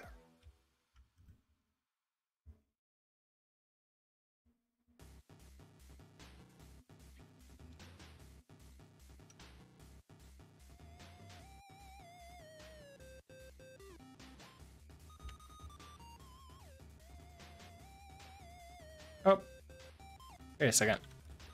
Okay, player location equals this. You go back down there. Okay, so point new. Now we have, okay, width and height. So everything else should work just fine here. And that means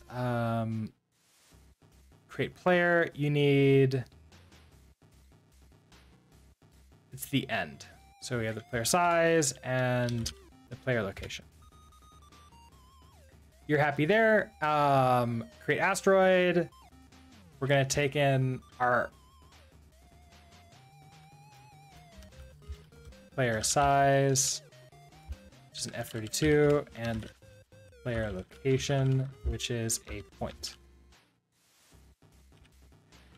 I don't need to take ownership of it. I don't really care about this. It can be just a reference.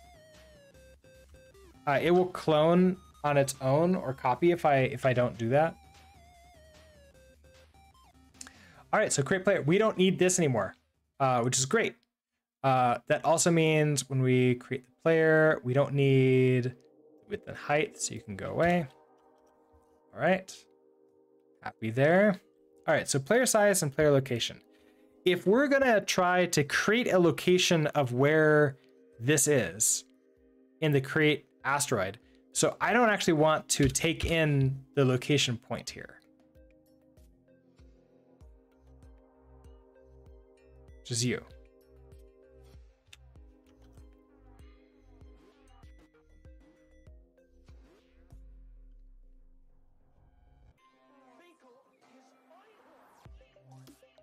But we still have to create the location. So I'm thinking we essentially do an infinite loop here, but the idea is that we're going to generate a random location and we're going to see if the player is within a certain radius of that location. So maybe like 10 player lengths of the asteroid. If the player is, regenerate the asteroid location. So how do I want to do that?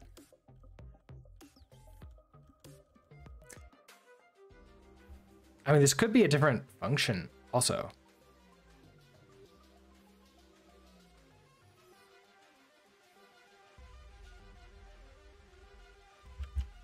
So let's see, let's do our location equal to a point.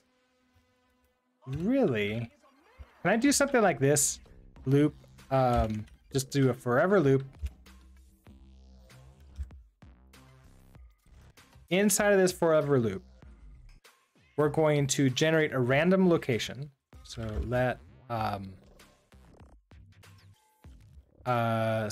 possible location is equal to a point between 0 and wherever. Okay, so we need the width and height in here. So we need width. Like we need the arena width and the arena height, which is going to be F32, F32.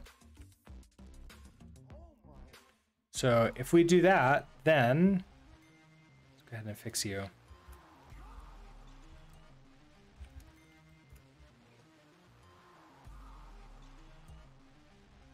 Okay, so point new.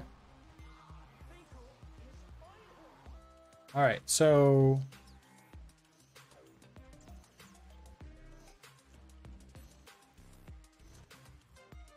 let possible location. Okay, so point new. We're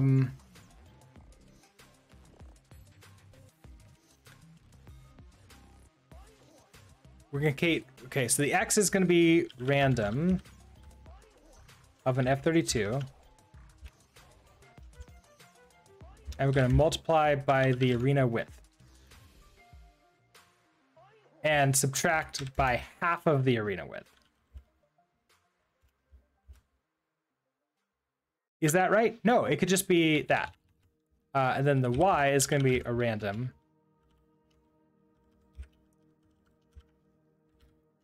Times the arena height. So that's going to give us a random location. A possible location here.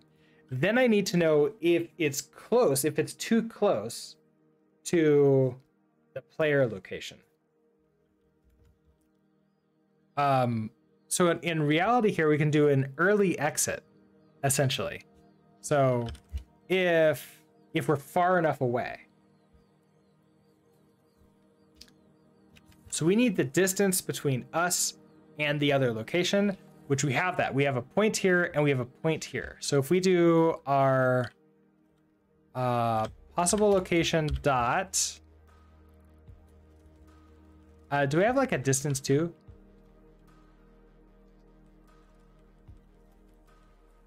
Distance to the other, that's gonna be our reference to the player location, like that.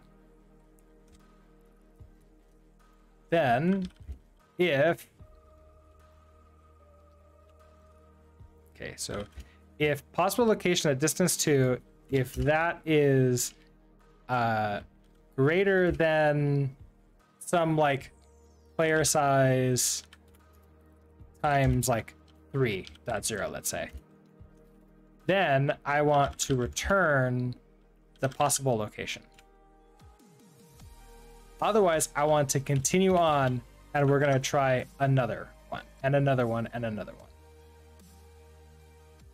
Mismatch types, expected. Oh, I don't want. Ooh, I don't want to return out of there. Oh, I need to like exit here. Oh, can I not do that out of this? I don't think I could do that out of loops, can I? Let's just make this a another function. This needs to be a. It's gonna be private for right now. So function generate asteroid location. So we need to take in. It's gonna create a location. We can take in the player size, the player location, I guess like our size too, the asteroid size,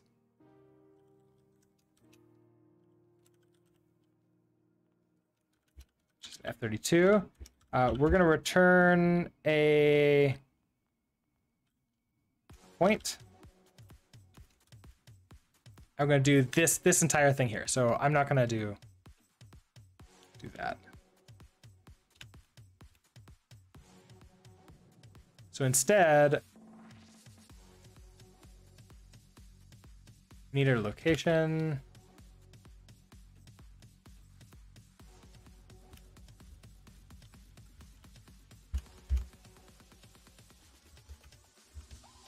Generate the asteroid location. Pass in the player size, the player location, and the asteroid size, which is radius.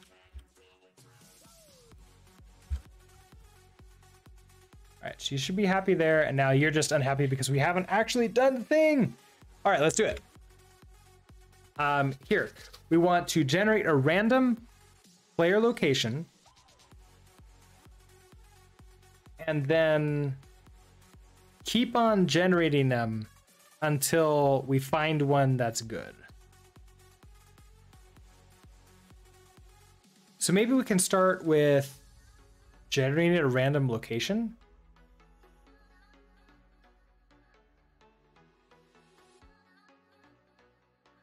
If we start with like just a point in the top right corner. So location equals point new. We do something like 0.0, 0.0. Then we're going to loop.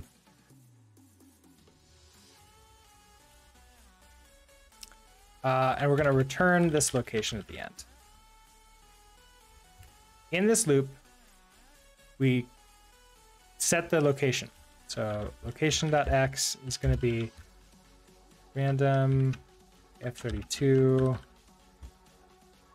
times. Okay, we need the arena width and height.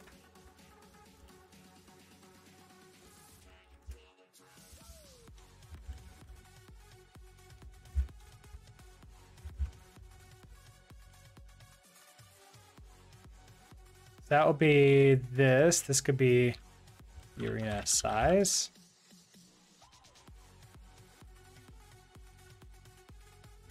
Hello, Dota 2 Attitude. Let's go. Yeah, absolutely. We're gonna get this done. I mean, the entire game won't be done by the end of today, but I think we're gonna have like the asteroids generate and it will look good. All right, so location X random times the arena width. So it'll give us the X. And we'll do location.y.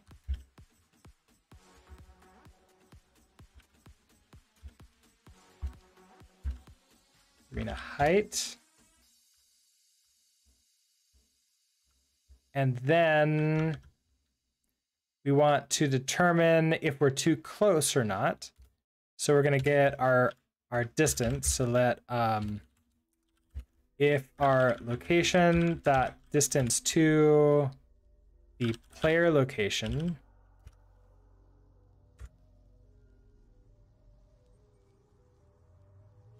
Oh, you just had one of those, did I write the code moments? CodeLens confirmed that you did. I've had those for both good code and terrible code.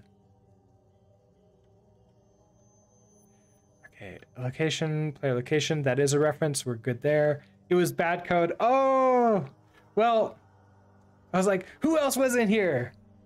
And yeah, it was the call came from inside the house. All right, location that distance to, we have the player location. If that is greater than our, okay, so here's what I'm thinking. We're gonna do player size times 2.0 plus the asteroid size times 2.0 because they're radiuses. So I want to make sure we've got plenty of distance. So if that, then, okay, so distance to, if we have this, then I want to, we want to break. Otherwise, we try it again. And now we have this location return down. So if I do this, we're only creating one asteroid right now. We shouldn't get into an infinite loop because it should eventually create the new player. So that's good. And there we go. So we got it. It created up there and it was moving very slowly towards us, which is, you know, fun. If we just run this a few more times. There we go. Okay. Now let's say I want to create like 5 asteroids. So here, okay, we create the one player and then let's say we do a, for, we don't really care in 0.5. We do that. We're now going to create 5 asteroids.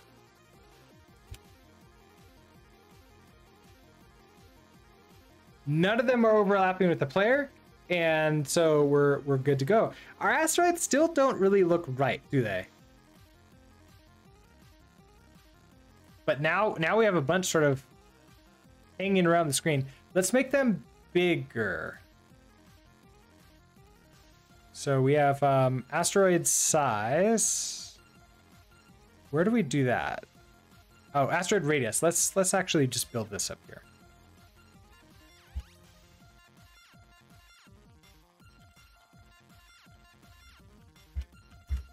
So it's, I think 50 right now. Make this like 100.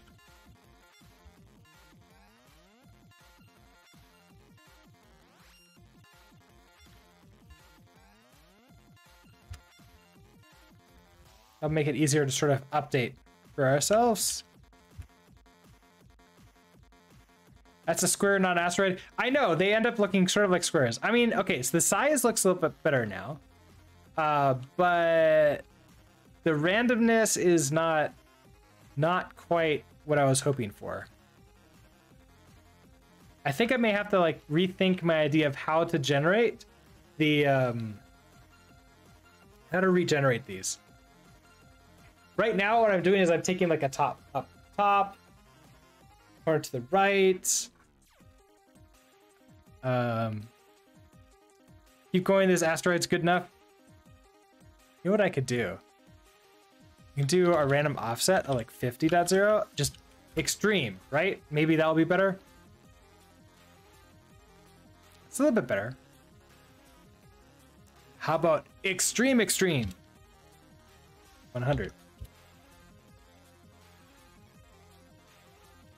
Oh, there we go. Okay, now we're talking.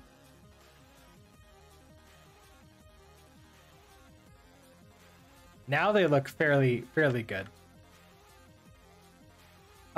So I have no idea what I want, like my difficulty curve. You're glad I didn't listen to you. I knew that I had a good system to do. So these look pretty good now. I like them now. Good ignoring skills. Thank you. I work on them. They are so big. Yes, asteroids are big. But we are going to destroy them and make them smaller. So now we have a bunch of these asteroids. They're flying around. Everything is good and happy. What's going to be next then? Missiles. Yeah, we need to be able to shoot them, don't we? We need to be able to shoot. So let's add missiles. Let's close all this down. We have no warnings. That's a good thing. Let's go into our names. Or you need to be able to crash. That's true. Crashing or missiles. If I do crash, I don't. I may not have to do anything at all. Then we can do with delete. Delete might be something good to sort of start thinking about. Yeah, let's do crash. Let's do collision. So that's going to be in a system in here. We're going to have collide with asteroids.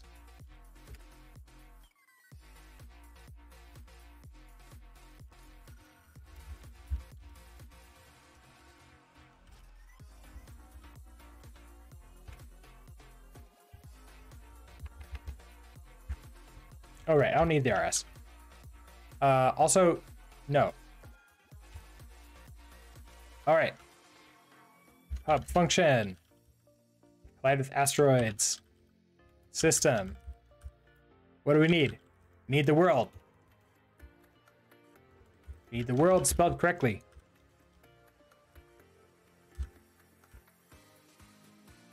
I mean, I don't know if we need anything else. Let's go ahead and return a error result. All right, so that's going to be nope, don't unlock that. Once your website launches in 5 minutes, I'm probably going to go to work without Twitch in the background. Okay, well, it's been great to have you at least. Do corner stores sell batteries typically? Yes. Okay, so I can't remember where you are specifically, but like in the United States, there's corner stores like 7-Eleven. There's like gas station, kind of like corner stores. Canada. Yeah, it's going to be tough for me to answer that. In the US, yes, absolutely. But caveat, they only sell normal batteries, like AA's, AAA's, 9-volt. Watch batteries, like those little flat disky batteries, just AA's, you could probably get them anywhere. Like they're so common. I can't imagine they wouldn't. That being said, you're in Canada, so I don't know. You're fine with the expensive kind that costs an arm and a leg. Well, I mean, you just described what corner stores sell as. They know nobody's going in there to do their normal grocery shopping. You're going in there because you have an emergency. All right, so collide with asteroids. What are we gonna do here? We need the player location. So we need locations. So let's go ahead and get that. So this is gonna be wrapped locations. Equals world.query.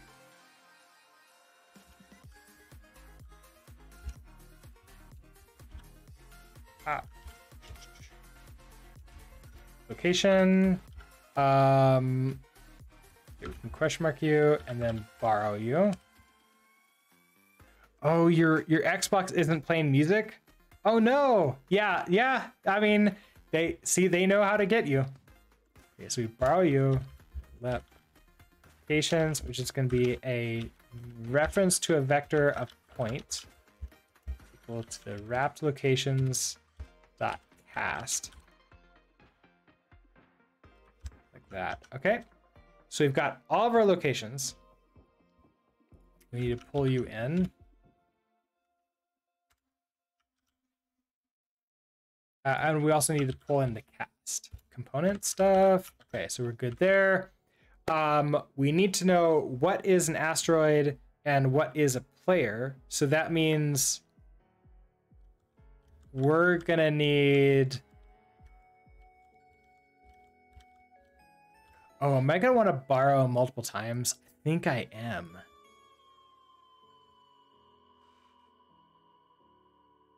And do I'm gonna need, yeah, I'm also gonna need the markers. So that the markers, I'm gonna put you up here.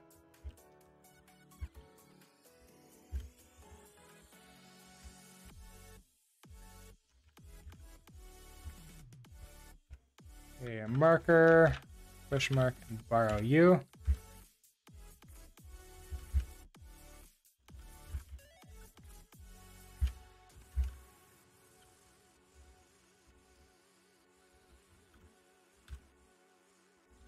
Oh, I need to tell it what it is.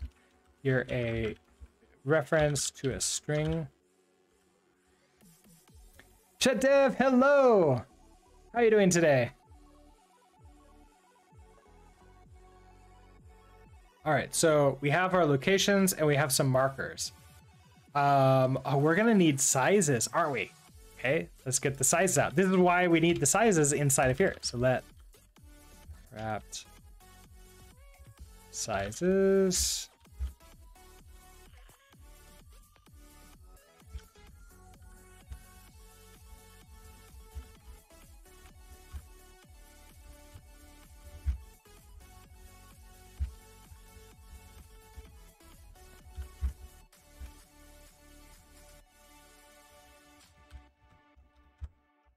Okay, so now we have locations, we have the markers, and we have the sizes. Oh, you're still in bed, sleeping in real hard. It's hard not to on the time change day.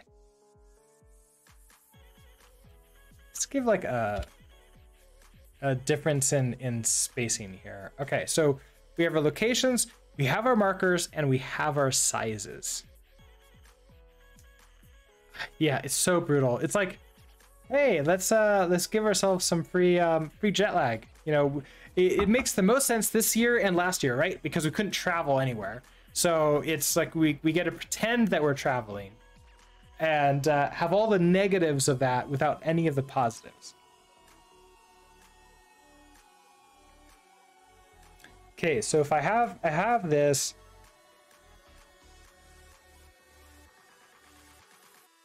It might be helpful to get the player index out of here.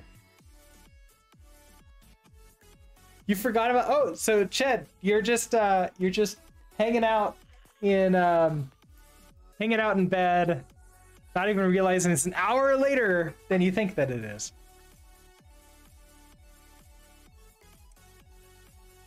Okay, let's get player index. Going to be get player index, and we pass it in a reference to the world.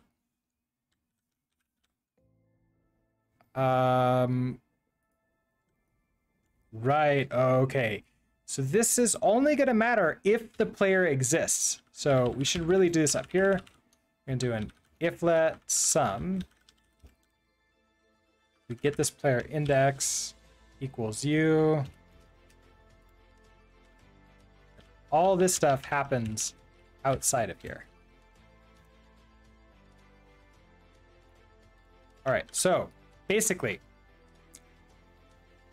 get the player index if the player exists right now.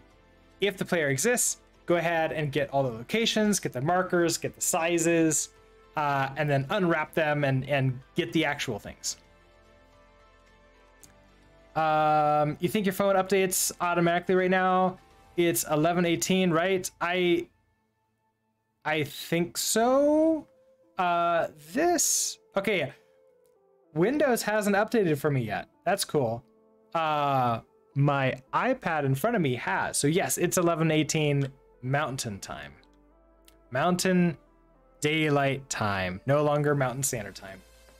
Have I ever tried writing Rust with Vim NeoVim? I have a long time ago, but I've seen like Mr. Halsey, and I've seen let's see who else. It was Lord Mist. You were using Vim and NeoVim, right? I think I've seen you do it.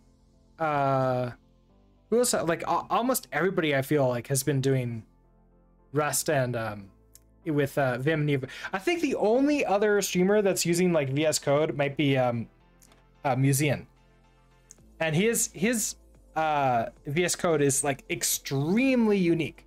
Like he's got a lot of customizations to it. NVim is the most hackerman editor. So I have it on a list of things to set up and try. I just haven't gotten around to it yet, but I do want to try it. All right, let's see. So we have a player index. I want to loop through all of the asteroids and see what our distances to that. So let's go ahead and do locations. We have to turn into an iter. I don't need to enumerate in this case. Is that true? What I can do is I can get out of this. We can do let player location is equal to locations of index. And that's going to give us a point here. Kind of surprised you don't tell me what that is. And then we're going to build a for each. This is going to be just a location.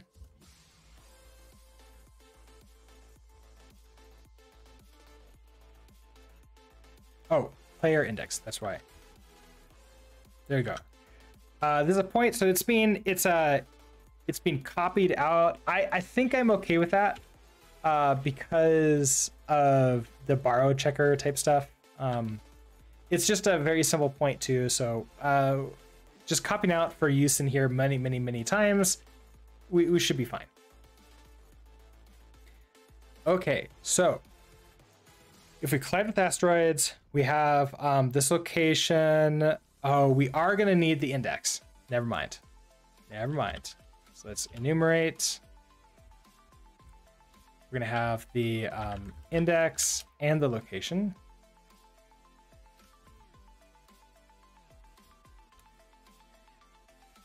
So we have to make sure we're looking at an asteroid here. So if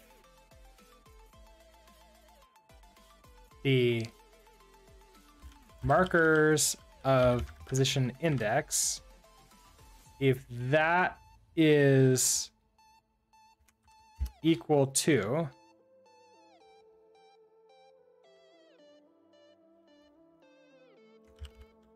entity types asteroid .toString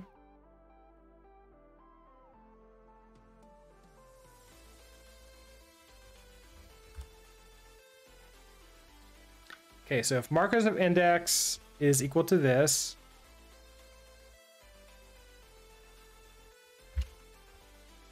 then we're gonna figure out like how close are we. So that can be our if location dot distance to the player location. So just a reference to player location. So if that is less than, let's see. It has to be the sizes now. So we can do the wrapped sizes of index. So the index of the asteroid. So if you're within the asteroid, essentially, then for right now, I don't know if I want to like panic and just like crash the editor, or if I just want to, let's just do like a debug. And we're just going to state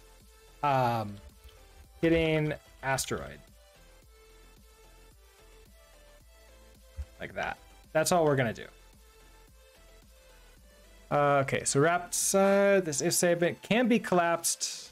Okay, what are you upset about? Cannot index into a value of wrapped sizes. Oh wait, I want sizes, not wrapped sizes. Sizes. Oh, okay. You want me to combine these into a single super if. So and.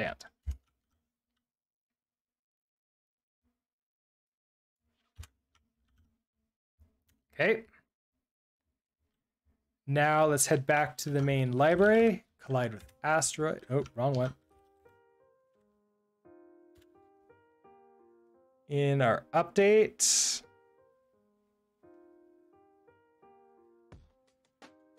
We can handle collide with asteroids.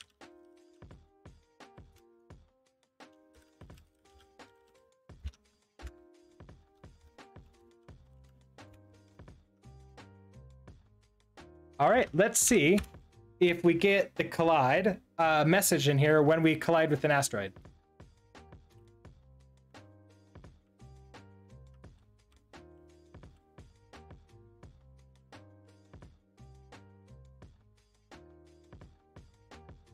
All right, we're colliding with the asteroid. That actually looks pretty good. It felt about right. All right. Okay. So that's a good sign. When we collide with the asteroid, we want to like destroy our player. In the original game, we what would happen? We would just have it go away, right? But we can have like an explosion of something. Like we can create a bunch of entities with like little dots that sort of like just go out and then eventually disappear. The big thing though is we have to delete the player. Oh, no, I did not get that together. I ran into too many problems. So I'm leveling up my game dev skills, and then we're gonna go back to that and build that again. So we'll sort of like see how it ends up feeling later. Okay, so we hit that. How do I want to delete? How am I going to delete the player?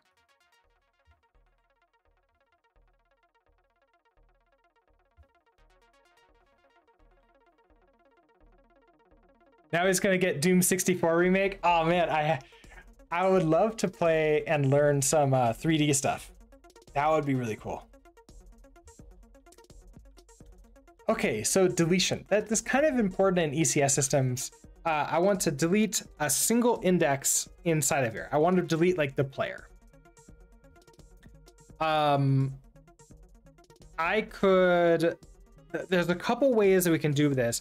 Because right now every entity has the same number of components, I could just pass an index in and it will just delete all the way down. You'd eventually have to integrate the physics across frames. If you only sample data, you ultimately allow the player to tunnel through obstacles. If they're moving fast enough, right? If things are moving fast enough, they could tunnel through it, right? Because they're like, check, and then suddenly check again, and it moved through it, but yeah. Yeah, that's true. I mean, I could also try to cap it so that it will never happen. I don't know if that's gonna be a problem. But you're right. Like I might have to do like simulate what would happen between the frames and check those too. If I run into that, I think the way we're doing these systems though, it's gonna be easier for me to come in to like refactor this because this system is just out here separate.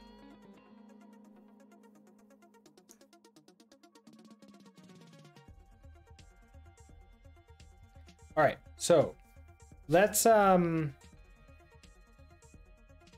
think we can have delete just be an index because we have the index here. We can delete with the marker. like have the world find the thing with the marker and then delete that. But I also have the index here. I think we're going to just delete by index. So what do I want to do for that? We're going to go into mod. I'm going to write a test for this. I'm also thinking about like how I want to handle like these tests. I was thinking I could easily create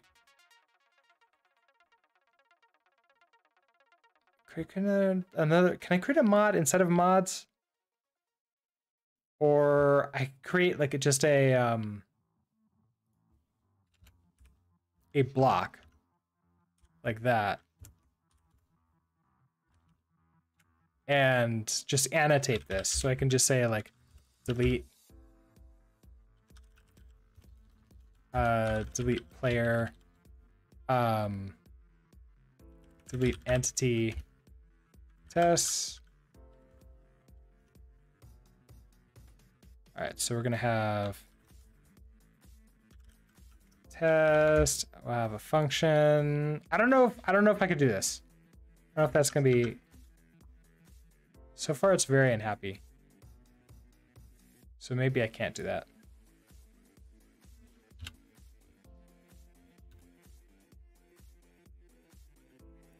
We'll just annotate. Oh, nope. We'll just annotate like this.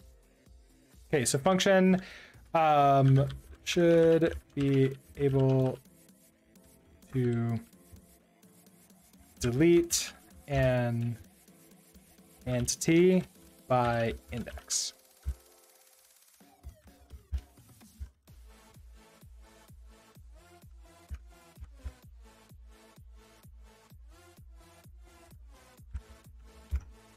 All right. How do I want this to work? I want to, well, okay, I need to create, let's create and put in 2 entities, and then we'll see whether or not I have just like one. I need 2 entities with like 2 components each to make sure it's doing like the correct one. So we're going to start with creating a world.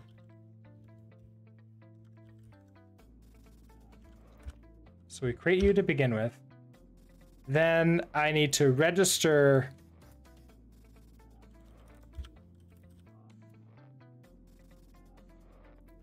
some components. So let's say we have like a location, and you're going to be a component.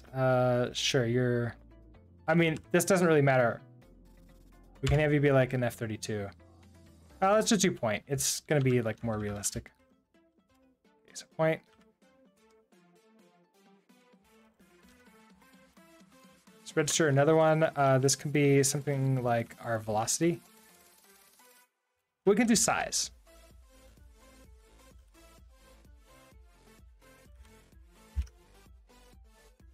And you can be a F32. So it makes you a U size. It'll make it easier to compare.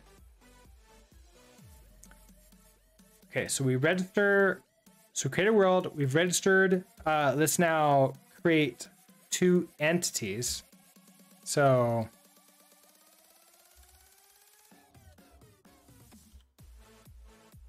I'm going to spawn an entity with component. Our name is going to be, okay, so this is going to be the location. So it has to be the same as what we have up there.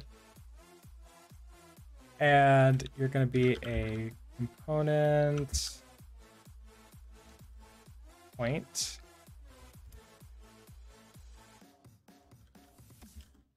Actually, you're just going to be a point.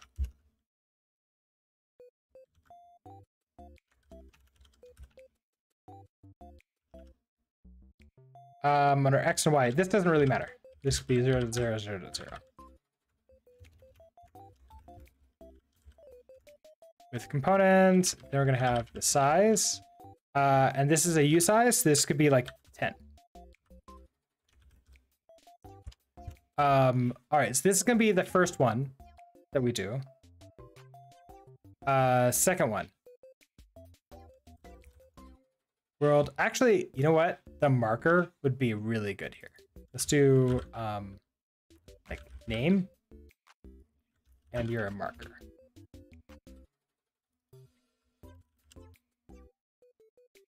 This takes in a string, so it's gonna be let's do like player. ToString. Good. Now we can do a spawn entity with component. We have a location. You're a point, new. You're gonna be like 10, 10.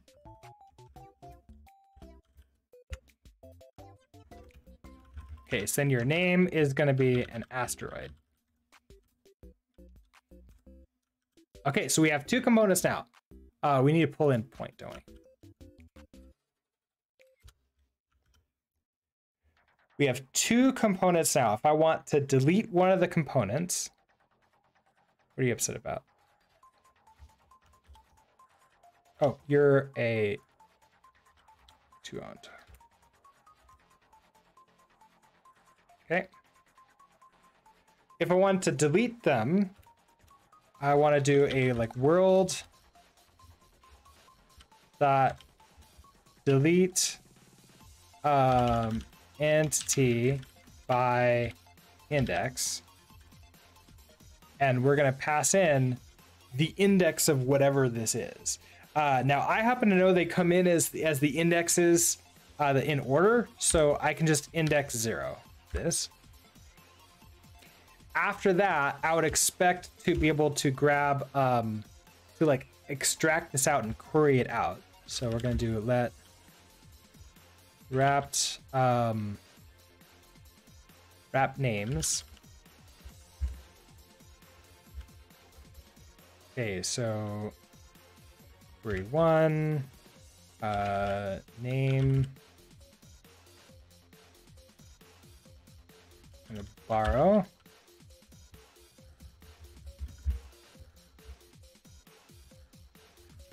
Vec of string.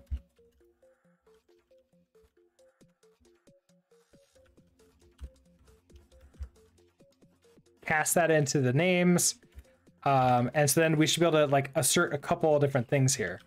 So I should be able to assert equal that names.length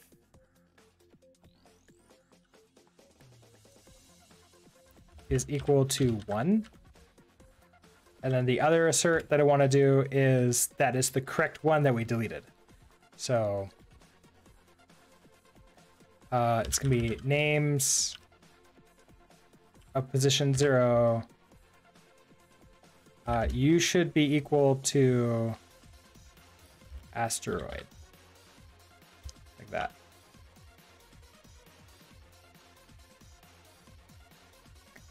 All you're caring about is the fact that you don't exist. Delete entity by index. So let's like think about how this is going to work backwards, right? Delete entity by index means we're going to have to go into all the entities and delete them one at a time. So we have our entity data, which is where the actual hash map of all this data is, with the ref cell components. Oh, okay. So we're gonna have to go inside of these to delete them too, which means components mod here, where this enum components is, this is where the deletion has to happen. We have to come into each of these components and delete by the index. So we start here.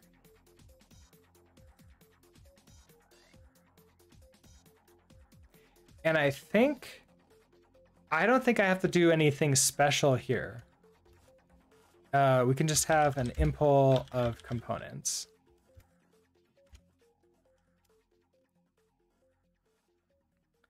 We're going to have a public function delete by index. we'll have a mutable reference to self, and the index, which is a usize that we need to delete. And all right, site's working. You're out. Thank you so much, Joda, for hanging out with me for a little bit. Good luck with your website. All right, we want to return a result. And I don't think that I care about what we're returning. But this is a really good point. We're going to want to add in a new error. I'll add the error in as we need it. Okay, so delete by index. We have ourself here, which we know is going to be one of these points, which has this like vector inside of it. So it almost doesn't matter what it is, does it?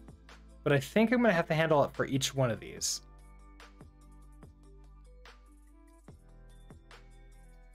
I think I'm going to have to match self, build a match arms. This is going to be like this data. So we're going to just have data in here.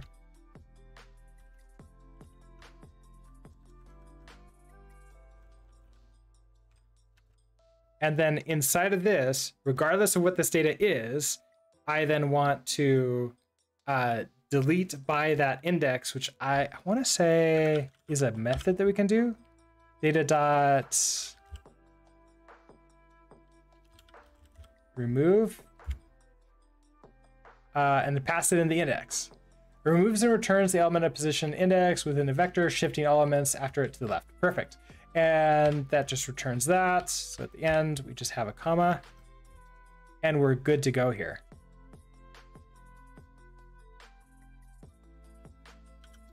What are you upset about? Expected results. Oh, right. Okay, yeah. So this, we do that. And we have to turn in okay. What are you upset about?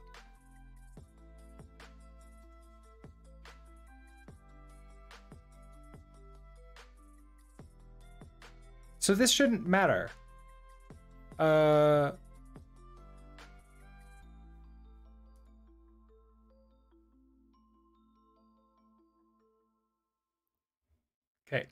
Match arms have incompatible types expected to struct point found in F32. Why? I see here you're in F32 here. Do you have to be like named separately? Or are you screwing with me because of if I try to build you?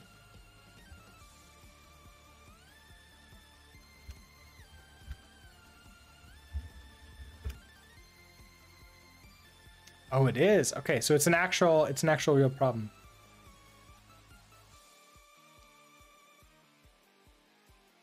Right. Okay, I get it. But you're different data types.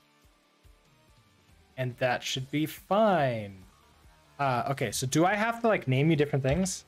So do we have to have like, you're a data point? You're a data F32? Oh, data point 32.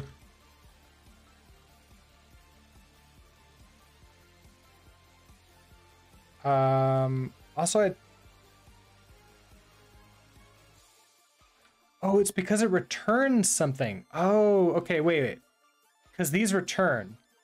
And I don't actually care what this returns. I don't want it to return anything. So remove is returning a point. Okay, I get it.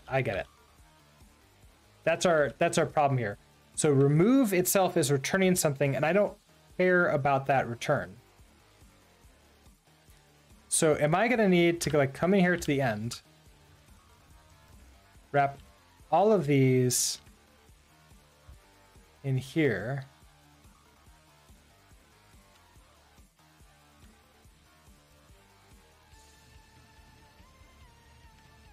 and then just to semicolon that? The answer is yes. That's exactly what I need to do. So that way it's not actually trying to return anything.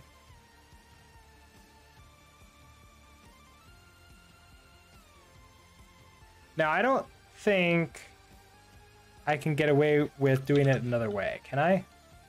Can I do something like... Yeah, because no matter what, it's going to be something in here. How do I tell it? Because it's not going to trust what this is. I can't do something like self dot remove. I have to like drill into it. So I think for right now I have to do this. Having a enum, oh sorry, having a macro to do this would probably be best. Because like, look at that. That's literally the same code. Epic Blarg, hello. Yeah, okay, learning macros would be very, very good for this because this is literally the same thing over and over and over again for every type. How fun. So this is the negative of doing the vectors here inside. But all right, so we have delete by index. You're working here, so this is now in the component, meaning that I can now move into the entity data. And we can have in impl entity data, we can now have a public function delete by index,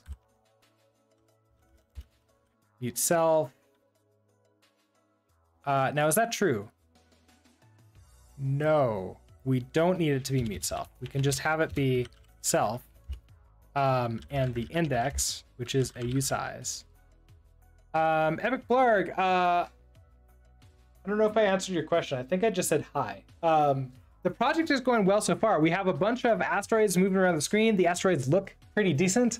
The player can fly around, and we know when the player is getting hit by an asteroid. So now we're implementing delete so we can remove the player from the list of entities, which will make that player just completely disappear, and then we'll like recreate the player after some amount of time. And that will allow us to do a life system and all sorts of other fun stuff. But all right, so we have delete by index. Yes, this index. Let's return a result. We don't need you. Then, what do I want to do here?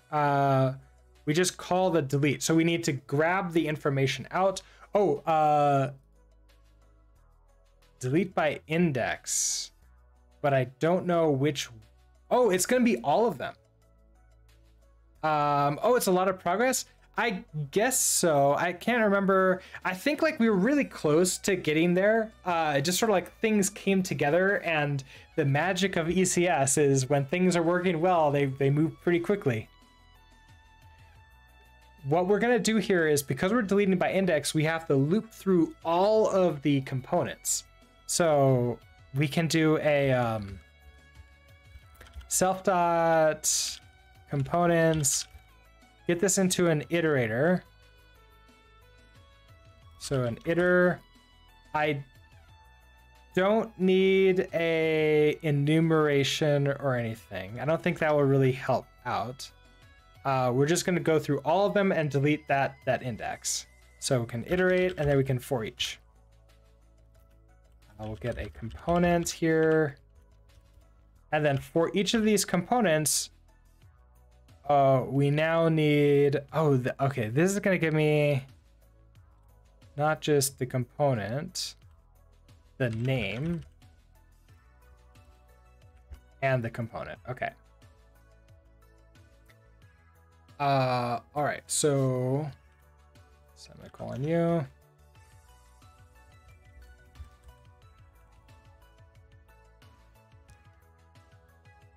I don't really care about the name, do I? I think you're going to be an underscore. But for you, what I want to have happen is we unwrap you. So we have this as like a wrapped component.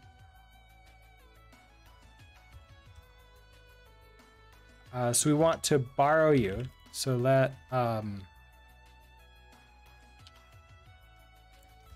borrowed component equals the wrapped component dot borrow mute.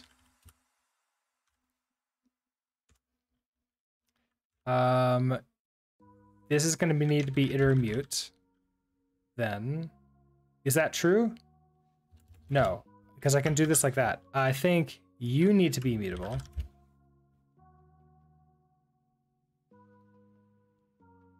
I think this is how it's going to work. Then we're going to cast it. So let component is equal to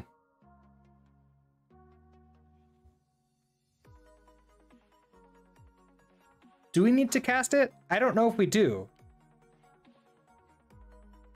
Because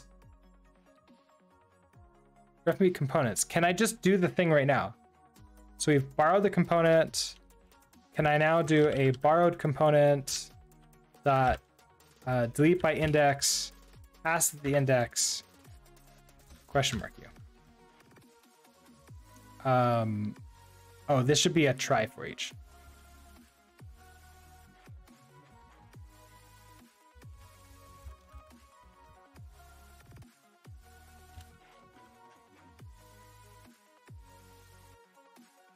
I guess in that case, we just return you. And we can just return you. Okay, so you're not upset. Okay, so then we have the entity data. Then moving out one more, we come to the mod. And so now we can have our delete entity by index inside of the impl world.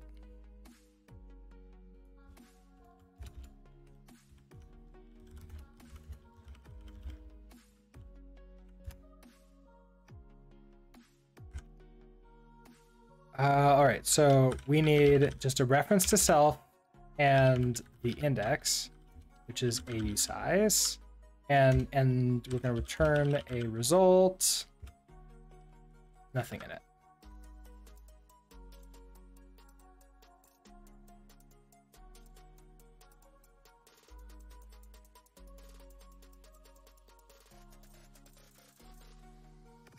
Yeah, so far I'm not exactly sure what errors I could run into with this one, as long as we have everything coming together here. I think if we do like the options inside of each component, then we might run into more interesting things.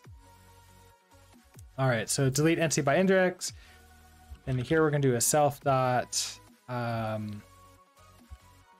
entity data dot delete by index and pass in an index, and it just bubbles up.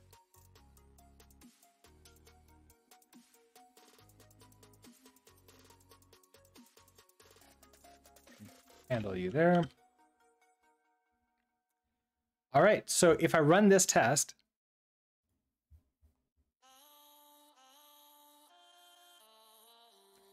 okay, so this test passes, which means that's an older one, I think. Oh yeah, that was us playing. We should be able to build this now. Yeah, we can. Okay, so I think this is going to allow us to delete the player.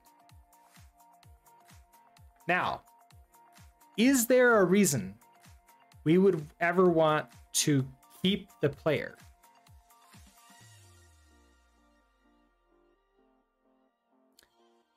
I don't know if I want to keep the player, but when we shoot an asteroid, I want to be able to generate another asteroid from the asteroid that we created.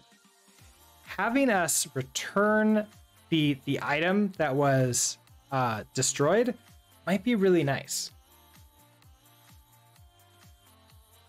So what would happen if I delete this? So let's say we do this. Let like player equals delete entity by index. I want it to be the component.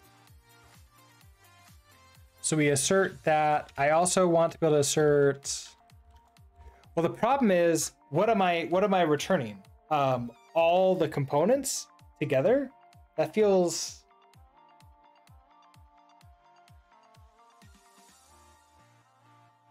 I'm not sure what I would return.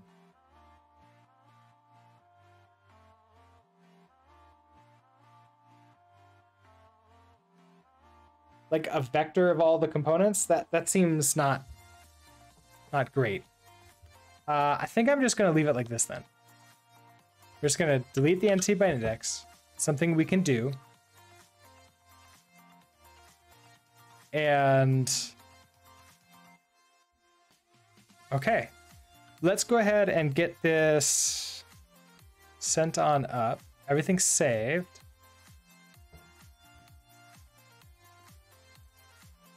All right, so maybe keep the player around in case there's ever going to be a multiplayer and you want destroyed ships to enter spectator mode. Interesting. What I might... Well, I wasn't thinking of doing this multiplayer. I think spectator mode might be interesting. My idea though is like I'm gonna like wait for 5 seconds and then recreate a player and like add that back in.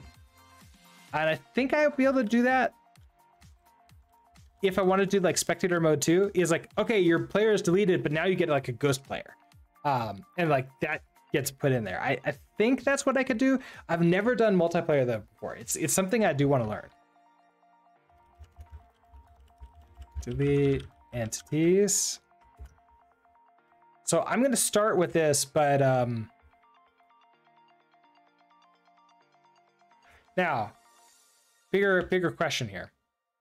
If I'm in the middle of updating,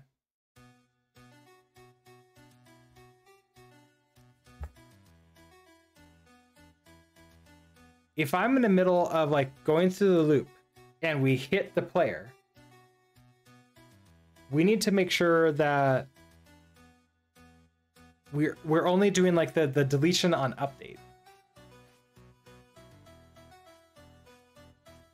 I can sort of do that right now. We'll see if we end up running into trouble. I'm guessing for something as simple as asteroids, we're not going to, but maybe for something more complex, we would. Oh, I'm in ref cell. Okay, I want to undo that.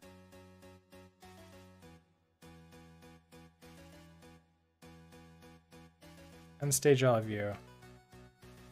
Hold on, what did I do? Redo.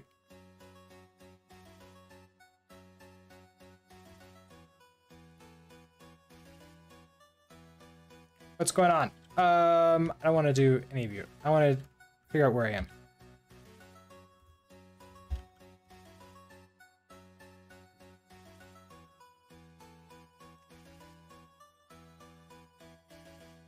What did I do? So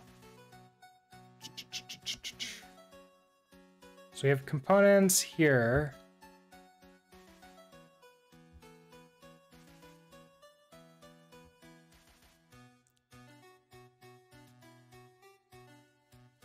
Sooner in you. Okay, so we still have delete by index here, so we're good there. So that's going to be the components mod.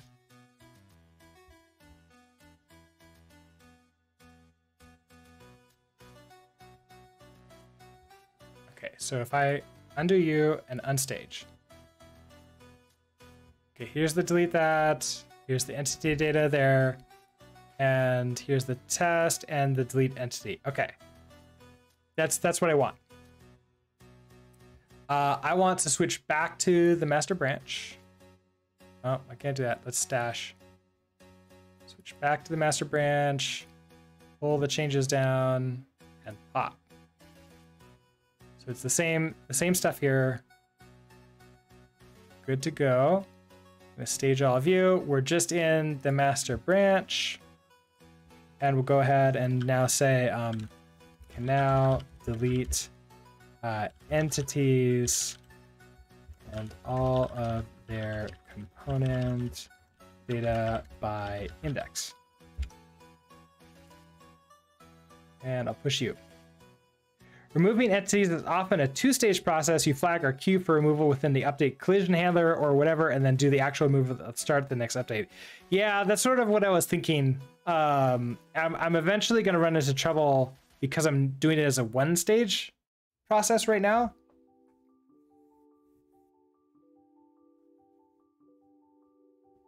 Because like I need to queue it. But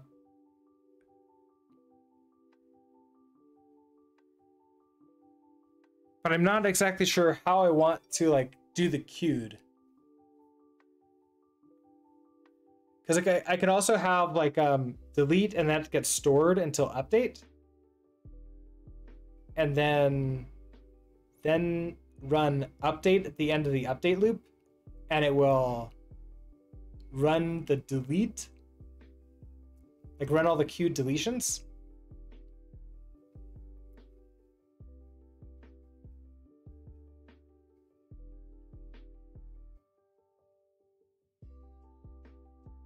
I wouldn't want by delete by index then, right? Because then if other deletions happen, it wouldn't necessarily be the same index.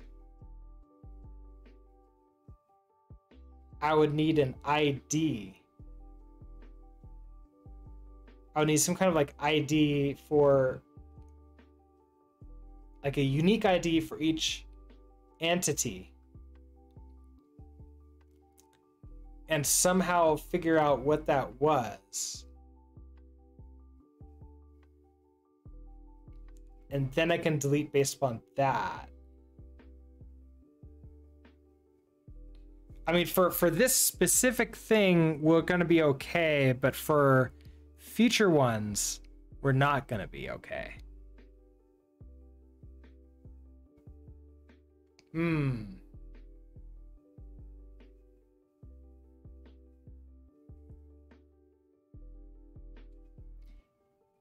I suppose I can also soft delete for now. I could soft delete and just have like a deleted true component. So everything could have like a component. Every entity could have a deleted component that's invisible behind the scenes.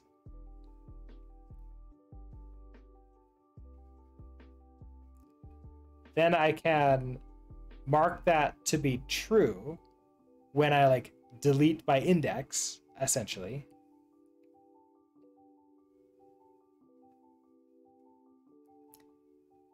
Then I could, that might be best, right? Is then I can loop through.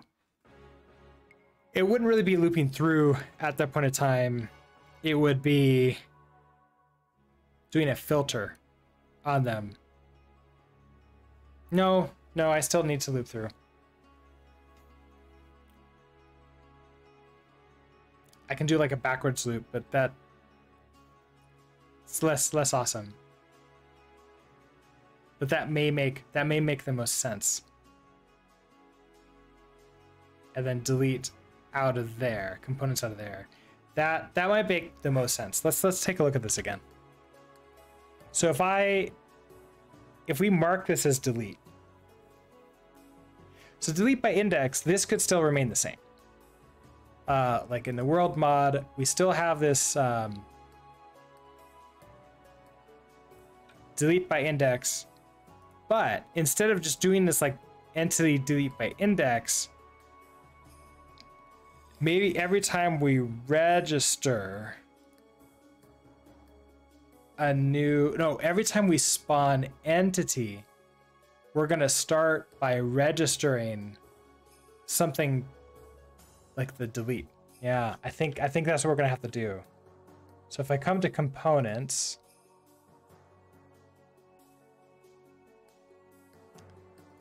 like we have this marker. Okay, we have a Boolean. So it could just be a Boolean.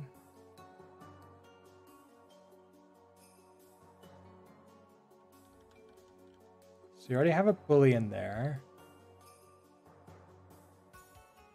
When we spawn an entity.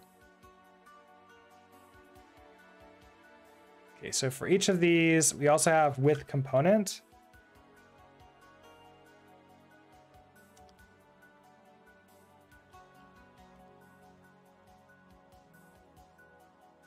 And with component is just doing an insert, right?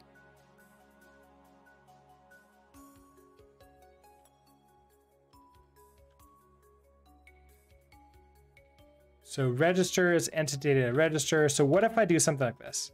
What if I do self dot entity data dot register? Our name is just a string here. We could actually make this a const, which could help us a little bit. So let's actually do that here. Can have a const. This is gonna be like the delete component. The is deleted, or to be deleted, maybe.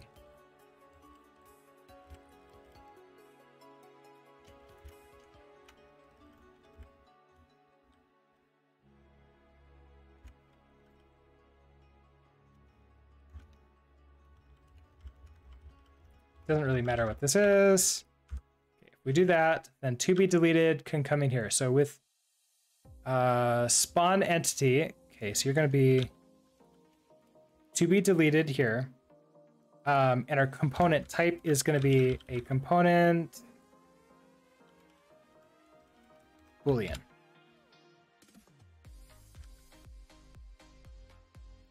So we register that. And then we immediately also add in the data for it.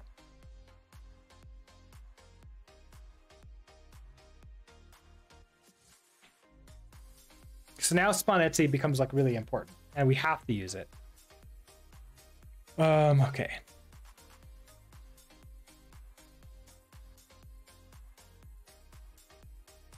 We register to be deleted, we component, and then we insert a false into this one. So we're going to do self dot entity data dot insert. The name is going to be deleted, and the data is a false.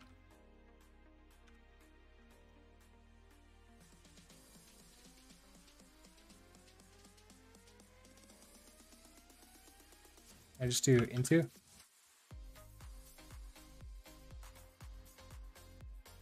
Oh, you must return a result. Okay, so I could actually update you to be a result with the immutable reference to self here.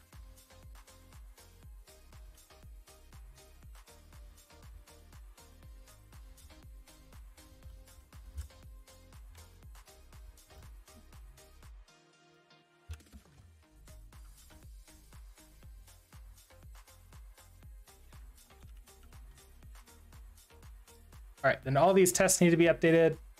That's fun.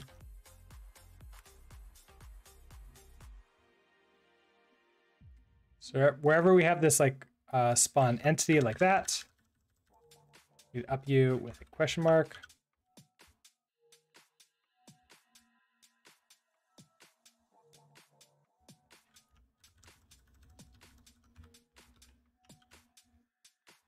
I put 2 question marks in here. That's cool.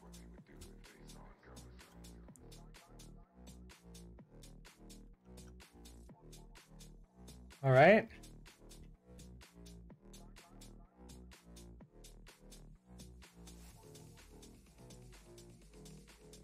Oh, do I not need the static?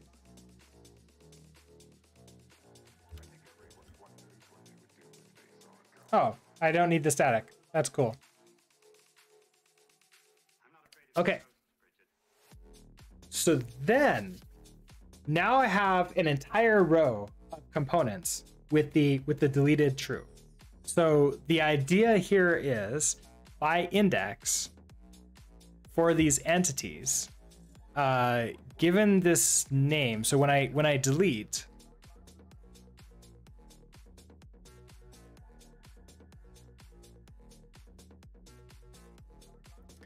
entity by index, we get this index. We don't have to do like the delete entity by index. What I do have to do is an update and mutate what the delete is.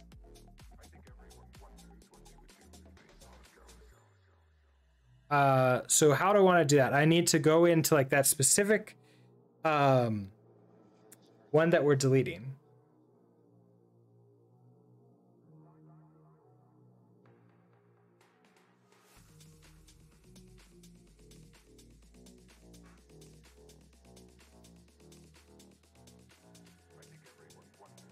and update you to be deleted. How do I do that? I'm not afraid of your ghosts, Bridget. That's gonna be. Let me.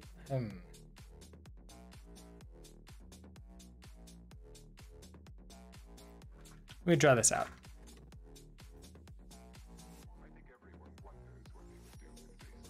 So we have.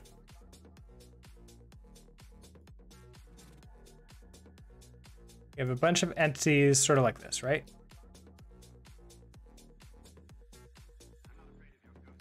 And they're really these like cross sections.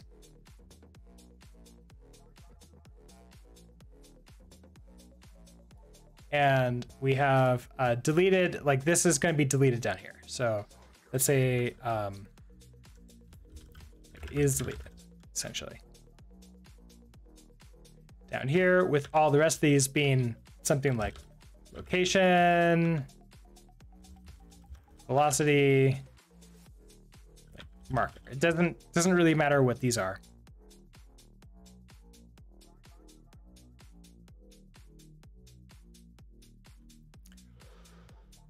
Is deleted.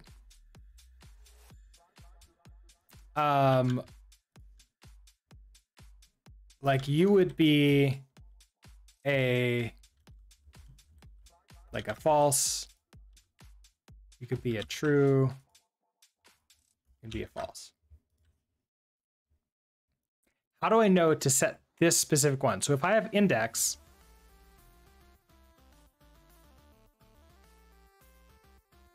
I go in, I don't care about all of these other ones. I just care about is deleted and the index that it is.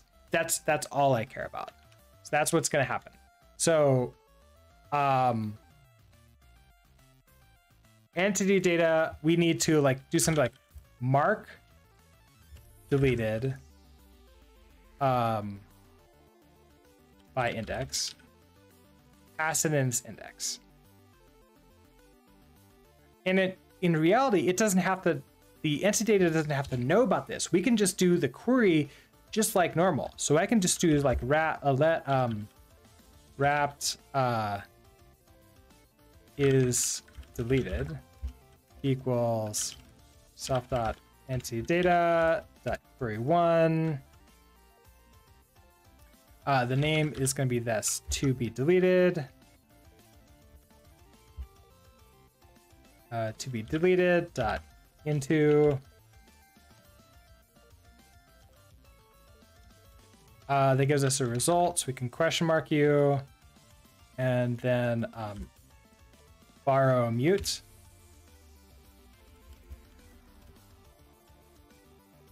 Let's just name this the same thing, to be deleted.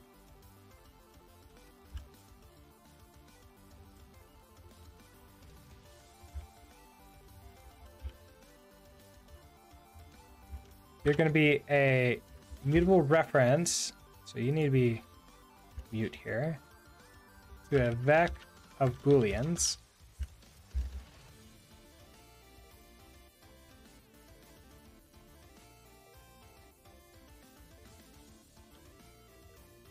We're going to cast mute and do that. Okay, so that's going to give us, let's give us you. I can now mark you. Oh. Okay, you're just that. I need to mark the index of this one as true. So it's going to be deleted of index equals true. Like we've set that to be true.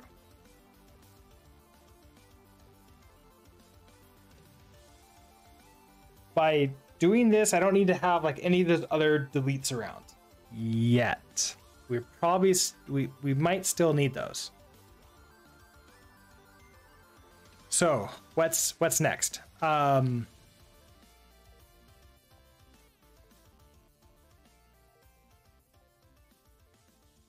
should the world actually be doing this logic, Or should we move this into the entity data of, I don't know. I'm not sure. Maybe. And this is really not going to be delete entity by index. Although it kind of is, like, at the outset, it looks like we are deleting it, right? Because, like, to the customer, which is, well, me programming like Asteroids right now, I just say delete entity by index, and I don't necessarily think about it anymore. But we've marked it to be deleted.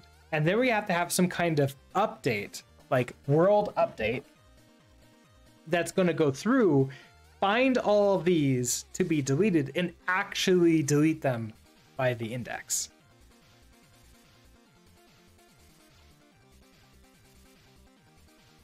And that's going to be interesting.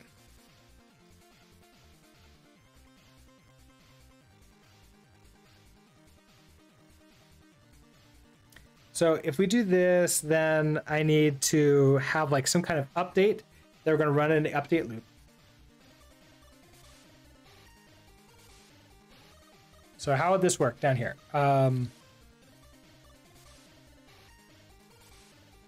We delete entity by index, and then we have to tell it world.like update. Something like that. This is going to then step through all the deleted entities and delete them if necessary.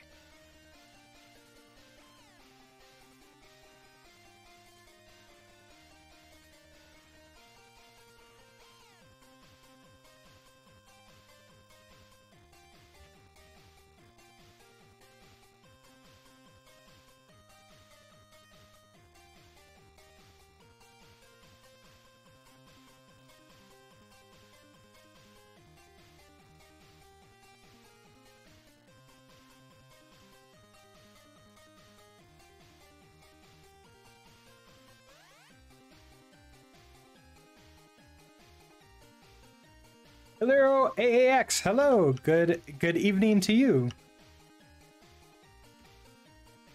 It is still morning for me. You need to decide what actually delete means in your system. For the most part, in ECS like yours, deleting it really just is made available for use.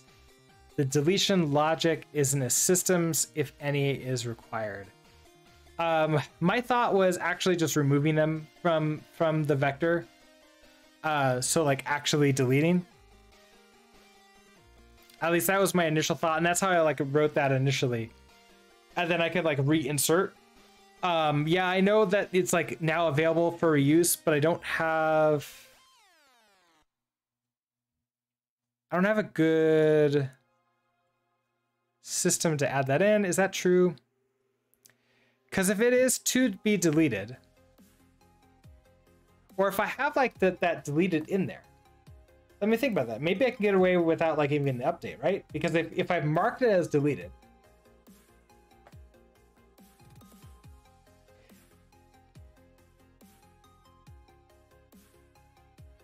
now the data is always used forever, right?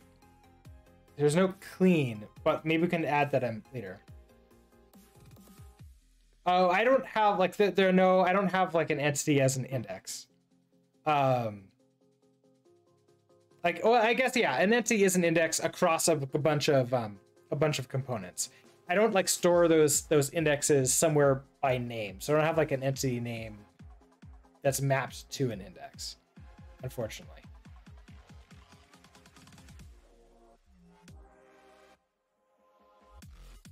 So if I have like just I mark it as deleted, maybe now like it can be inserted into that.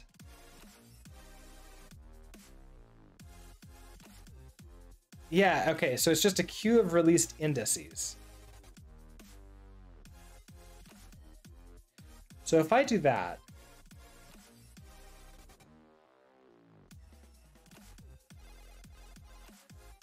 what does that mean now? That means,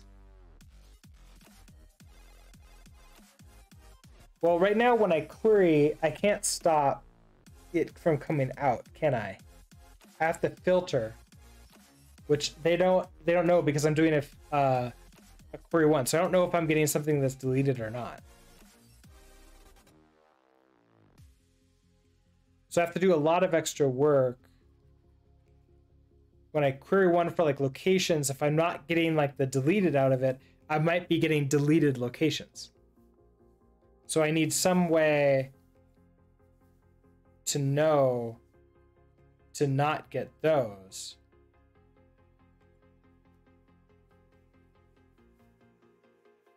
But because I'm storing all the vectors inside the enums,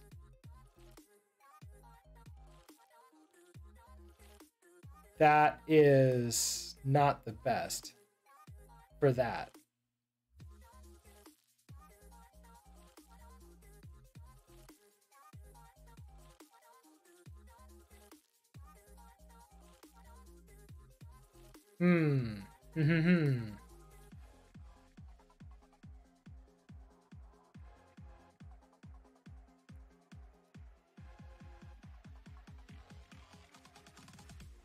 I wonder if I'm going to need to not store it in components like this. Like the deleted? Is that true? Because if we take a look at components here.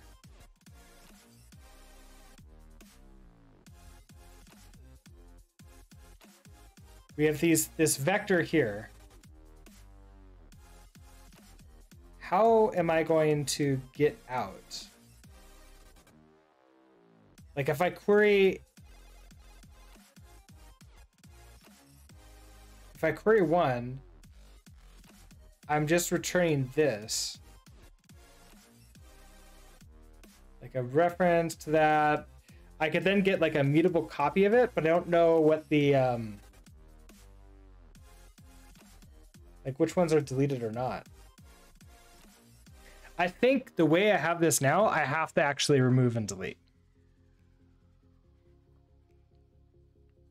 I have to do that because otherwise, and it may not be a bad idea, I have to refactor away and not store the vectors inside of the enum. This would just have to be like bool. Or we go back to dynamic dispatch. Again, which would make it easier in some ways too.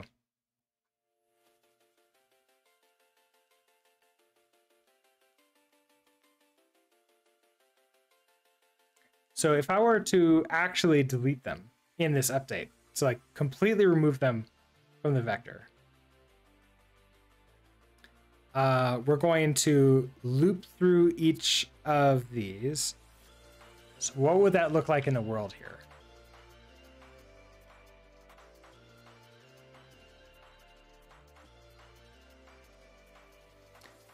We're going to loop through all of the deleted. So we query for the deleted. Maybe we look backwards through the deleted. And then we can delete, because then it shifts to the left. Then we're fine because we're still moving that way. So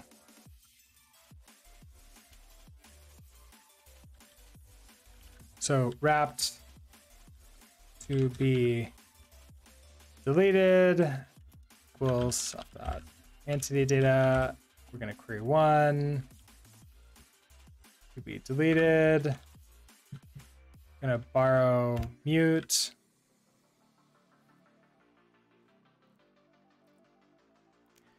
Does this need to be mutable? I want to say no. This actually probably doesn't need to be mutable. We just need to grab the list of indexes, don't we?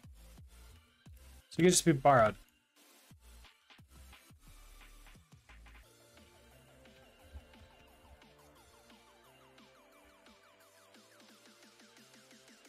And you're going to be a reference to a vec of Boolean.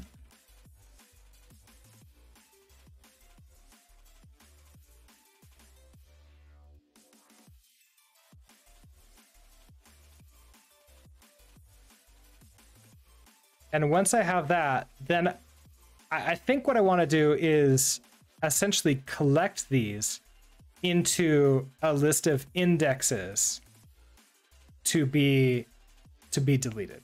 That's really what this is.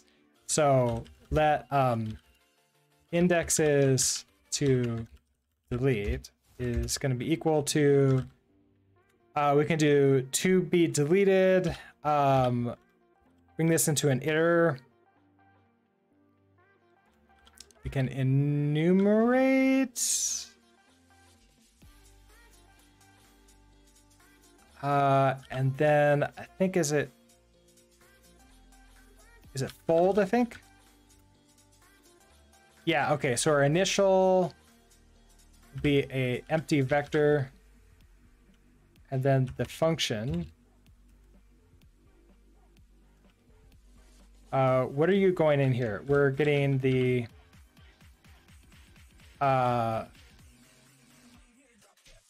indexes.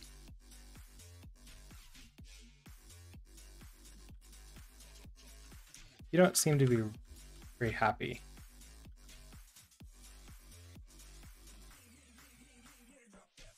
Okay, fold.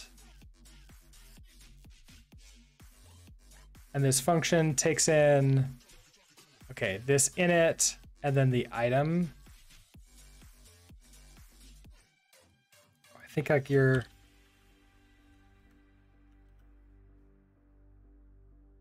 okay, so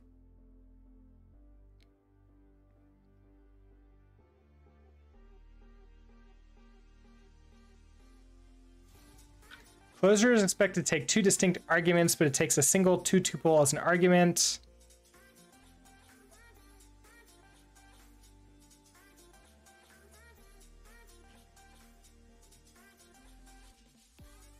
Fold, init, and then a function. Oh, there's a comma in there, definitely. So there's that. I think my enumeration is screwing me up. Say I don't do that. And then this should be like the initial, and then the like the data. Yeah, okay. So here we go. This vector of unknown. I wonder if I should like create a new vec that and tell it exactly what this is going to be. It might also figure it out as I start throwing these in here. Okay, so we have this initial. Okay, this is the indexes, and here's our data. So then if I want to enumerate, this becomes now here. You're going to be the index and the boolean. So is deleted.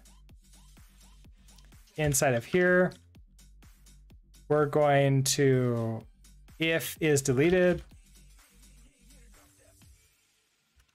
Then indexes, I guess you need to be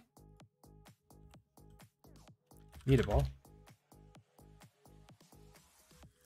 Indexes dot push index, and then return indexes.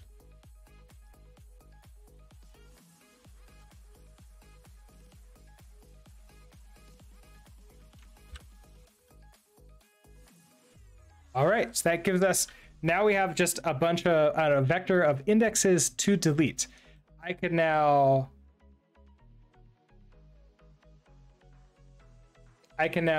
go loop through indexes to delete in reverse, or I could just reverse it because it's a vector and then loop through that and then call delete on that. So we have this vec of usize.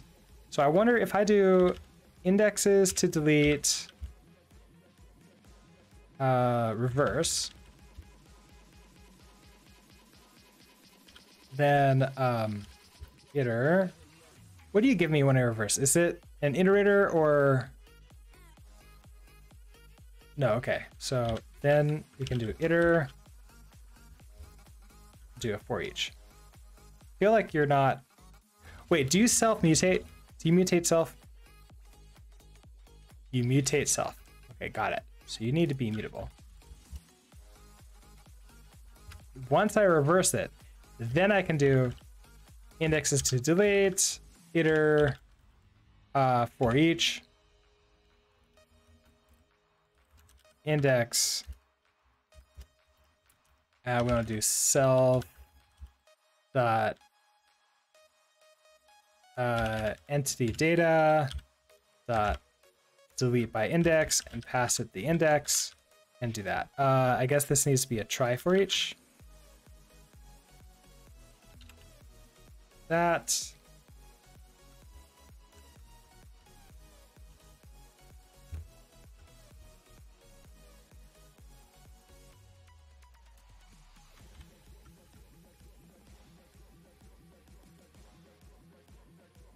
I can do this as an into iterator. Then I don't have to do this. Then I just actually own the index, which is fine. So if I do that, do the test still work? No, it does not. Okay, should be able to delete an entity by index. Did not work, so that's not a good sign. What happened here?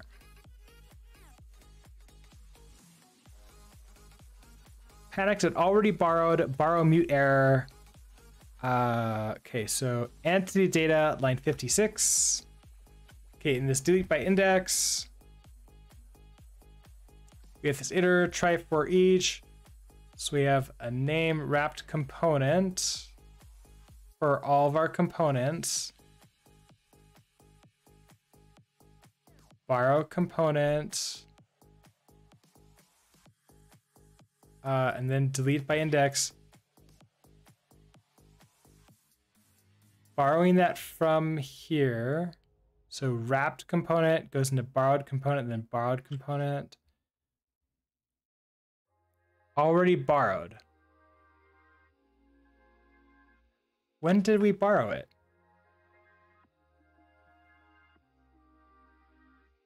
Do we need to drop it explicitly?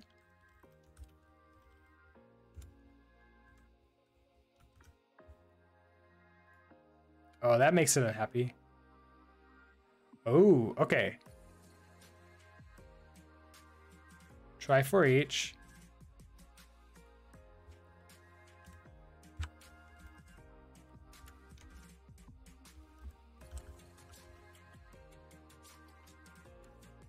All right.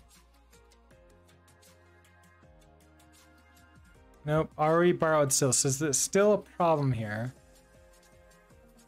Let's see. Can I not do this? Try for each. I'm not taking ownership here. At least I'm not trying to. So we can iterator through the hash map.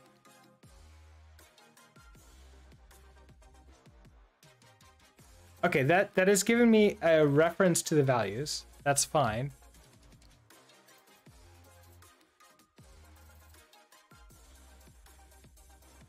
Because it's just, okay, so I should have like a single RC for each of these. I shouldn't have like two of them. But I am getting a second one somewhere. So I guess this wrapped component is multiple of them.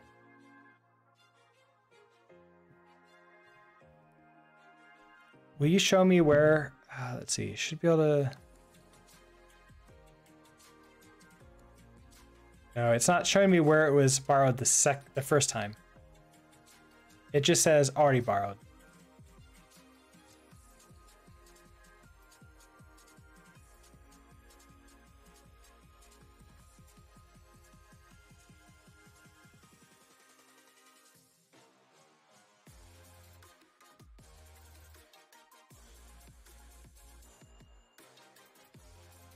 I don't think that is the problem.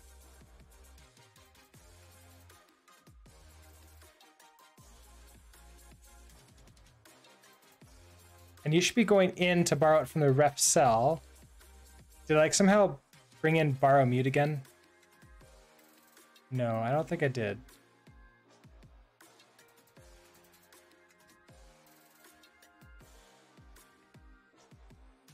What do I need to do to make you happy?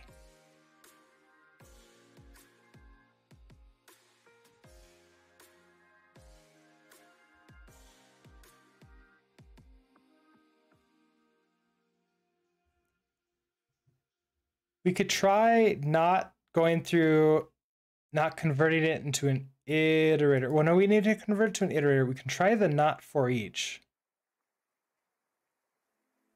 I'm not convinced that that's not the problem though. Like, so if I do this manually, like let's say I just do like a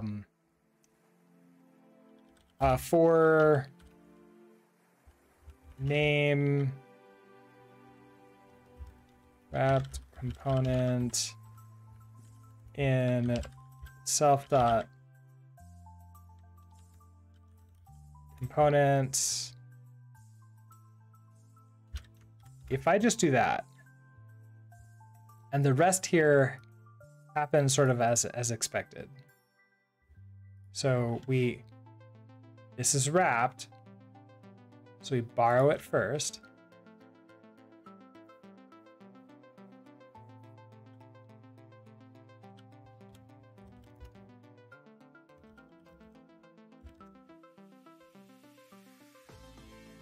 Oh, do I have to mute you? Seems weird.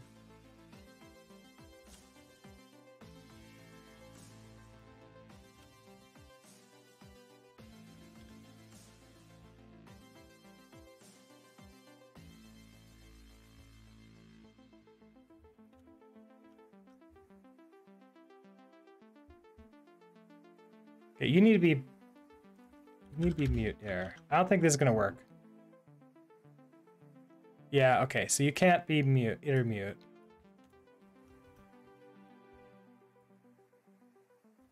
Let's go back to trying this way. Okay, so let mute borrowed components is equal to the wrapped components. Thank you, S. You need to borrow mute you.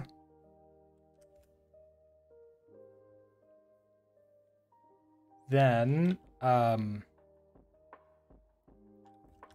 borrowed components, delete by index, pass it in the index, do that, and return you.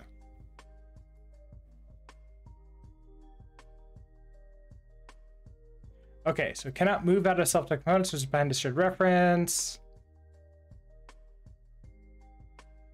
I don't want to do the copy trait. I want to visit all of the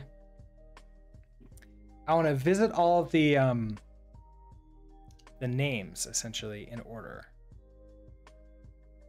and delete.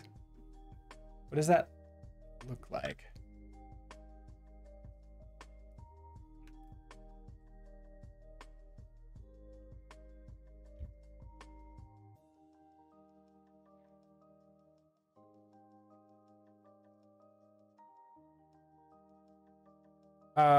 Wait. Okay, so get her to get a reference. Okay, this is probably going to run into the same problem. I don't see how this is any different. Yeah, it's exactly the same thing. So still borrowed 63. So right here, it's already borrowed. Why did it get borrowed?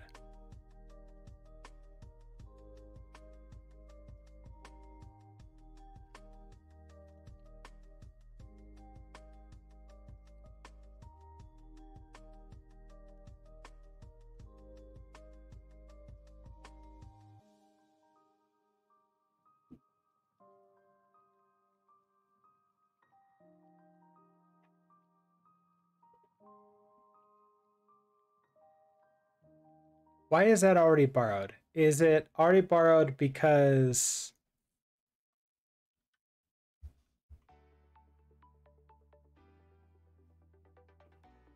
the tests?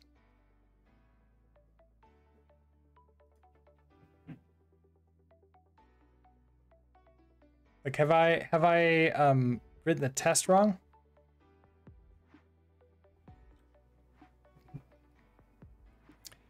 Right, okay, so do I have you borrowed here, for example? Like, do I need to do something like that? Make sure that you're not borrowed anymore?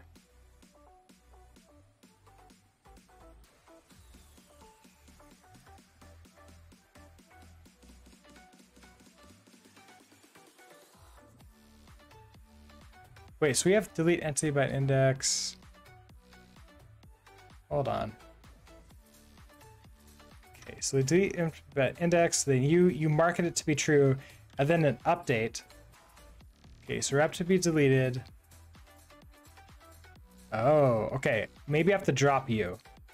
Because I've borrowed you. I borrowed some of you. Query 1 to be deleted here.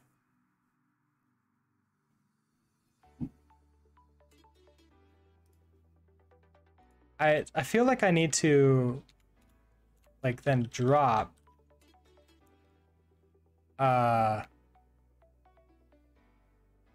wrap to be deleted and to be deleted, like one or both of these.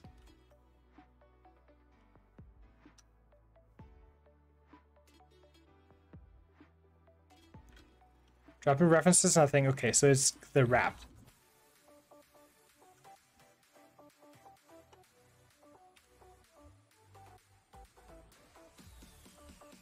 That's what it was. Okay. In here, I still have wrap to be deleted. Therefore, I had a reference to be deleted. And I needed to drop that before I actually go through and delete them all.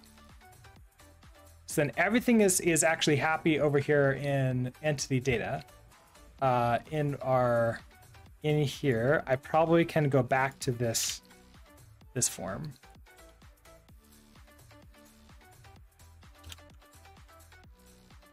And do this. Yes, okay.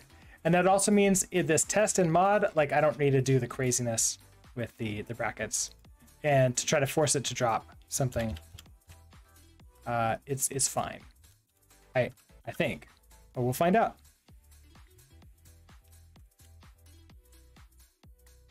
Yeah, okay, so we're good to go here. This means I believe that we can. Let's actually go into our cargo.toml and asteroids. So we have this BBECS. I kind of want to take you out, and then we're going to do BBECS equals. Oh, what is it? It's like URL path. Path equals down one. So here we are with asteroids. Cargo, we want to go down one and into BBECS. Something like that.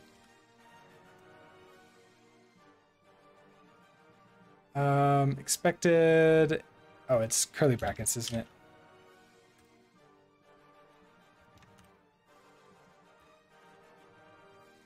I think that works. And then our errors. Yes, okay, so now spawn entity is a question mark here. No method name with component.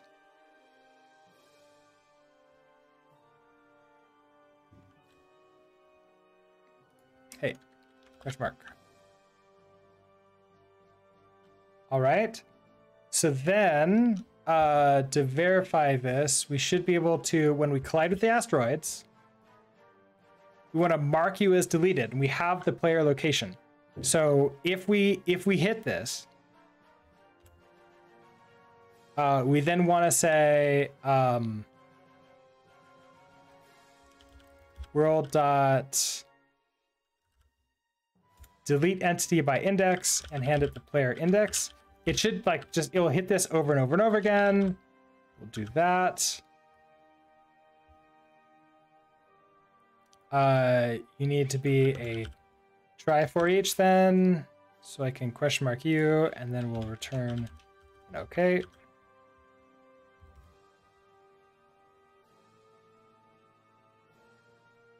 Type annotations needed.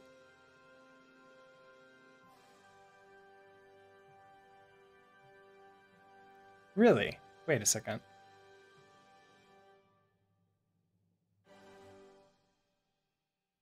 Which type can you not infer? Delete entity by index should be just a normal player index is a usize, so I have that right here.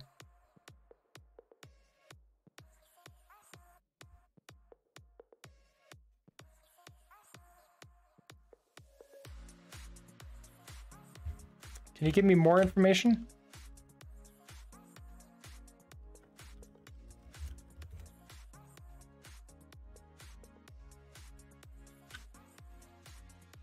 Consider specifying the pipe in the method call. So try for each. Oh, the try for each needs it.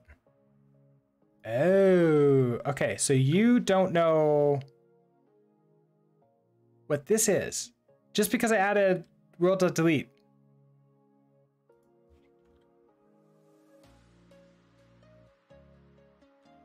Really? Right? Is that what you wanted? Try for each, yeah, then here. Okay. So you're gonna be a usize and a point.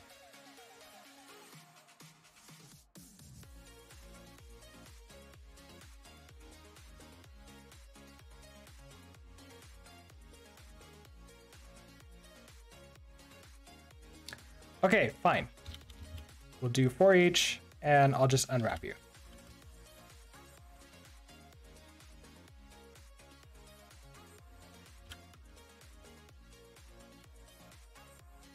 Interesting, okay.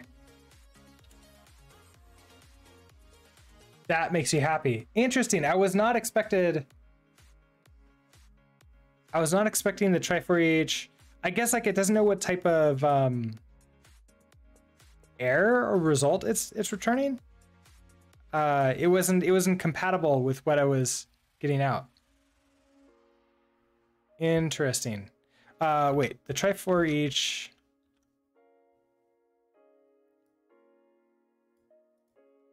Like the F and R, is that the good and bad result returned?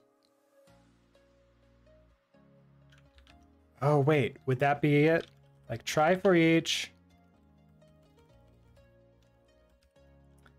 And it would be nothing or a result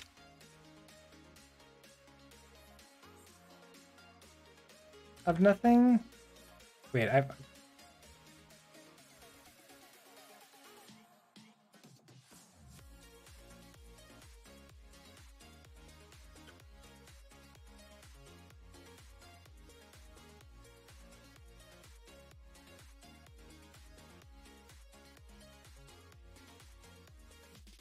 oh, the function. Ah, okay, the function.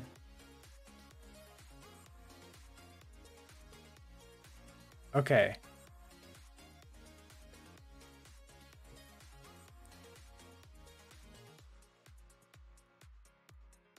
So you are, what did you say you were? You were a, oh, so this doesn't give me what that is, but over here it does. So you're an FN mute.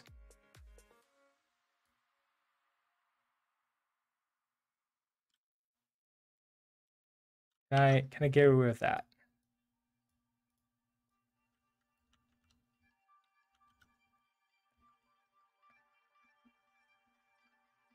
Oh, because like then, yeah, okay. I think this is just too much trouble for what it's worth. I think I'm just gonna stick with the for each and unwrap it.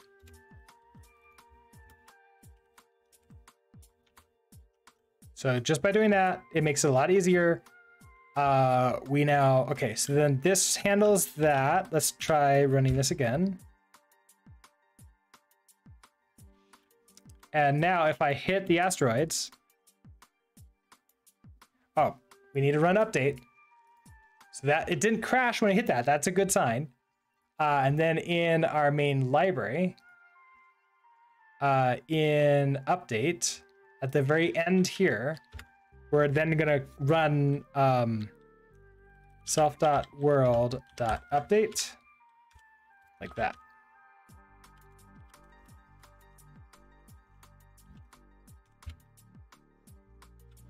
And let's see if our player disappears when he hits this. Oh, it crashes. Okay, so that's not the best. Removal index is 0, should be less than length is 0.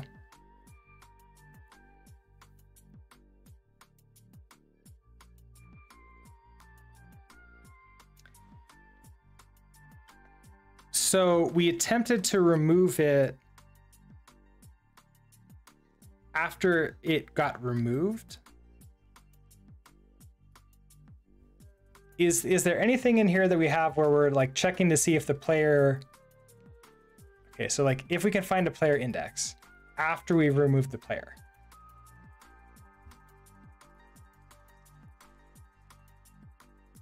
And wait a second, what's the exact error message? It's at removal index is 0, should be less than length is 0. Okay. So we had no entities and tried to remove it.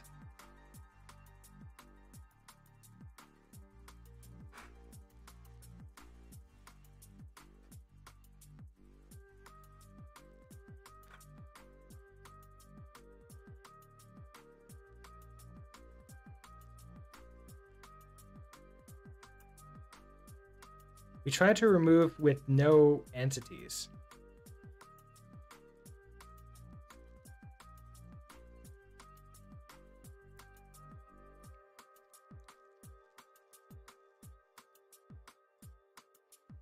Did we try to remove everything?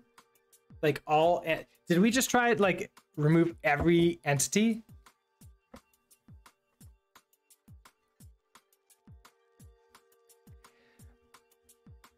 Okay, so let's start one at a time. If we head here, we do a software world, we unwrap.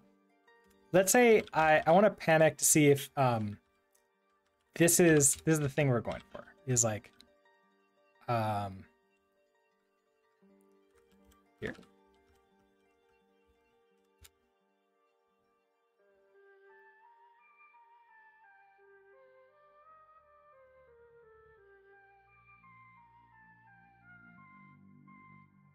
Okay, so we panicked it there.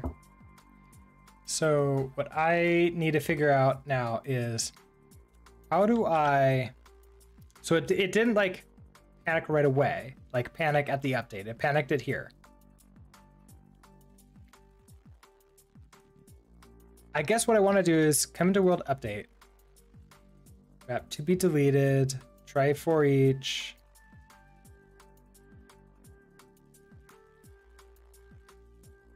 Okay, let's add in some logging.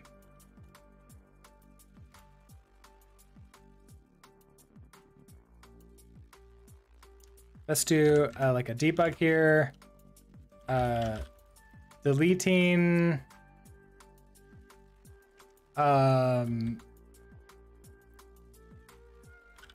entity at index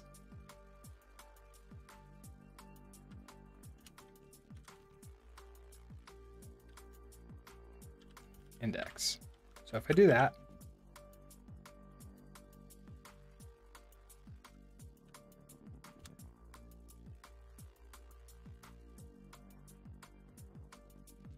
okay, so we're not deleting, so we're fine so far.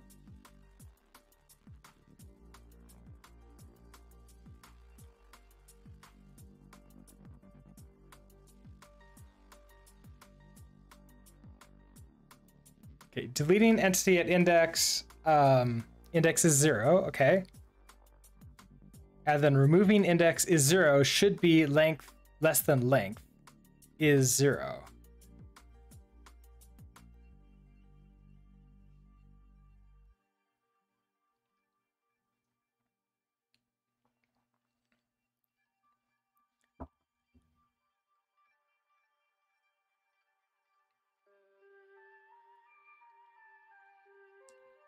What is the length inside of our components? So here we have this delete by index. I kind of want to also have a debug here. Deleting component data.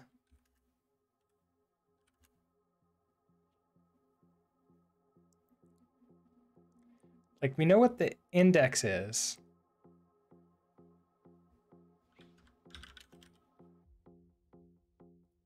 Oh, do I need to like, okay, so what were we deleting? We're deleting all of these things, right? If I just do like a debug data.length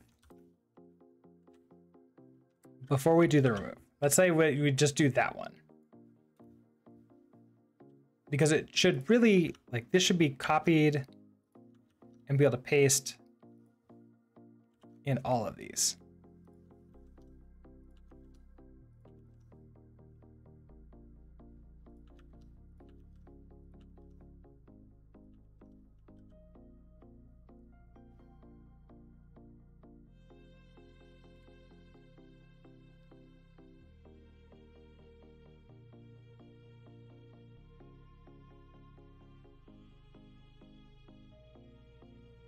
Oh, that's fun. I need to play with my sizes a little bit. 58. This Boolean is 0. The rest of them, however, are correct.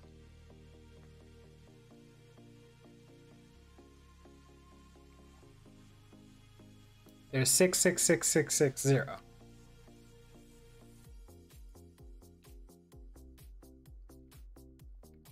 I wonder if I want to do like a remove in here. Check. I wonder if I want to do a check in each of these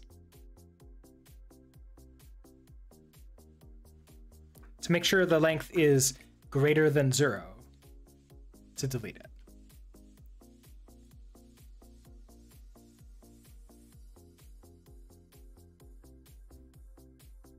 That might be a really good idea. If I were to do that, I probably want to like create a function to sort of like deal with this remove. Oh, I don't know if I can do that because I don't know what it is. Yeah, that'll be fun. Okay, so what if I do for each of these debugs that we have in here? What if we change this where we just say like if data.length is less than or equal to the index. No, it has to be if data.length, if the index is less than or equal to, oh, because if length is 1 and index is 1, that's incorrect. So it has to be if index is less than data.length, then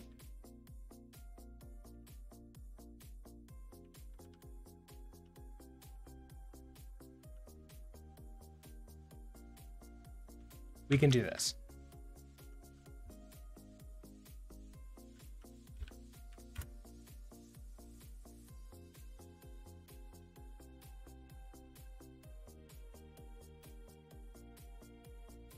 And our player got deleted. And nothing terrible happened. So it's a 2-pass system. We mark it for deletion. We mark everything that needs to be deleted. And then we delete it. And then we updated the world at the very end of the update, which deleted it. And then later on, we can now create the player back again. This time with less lives.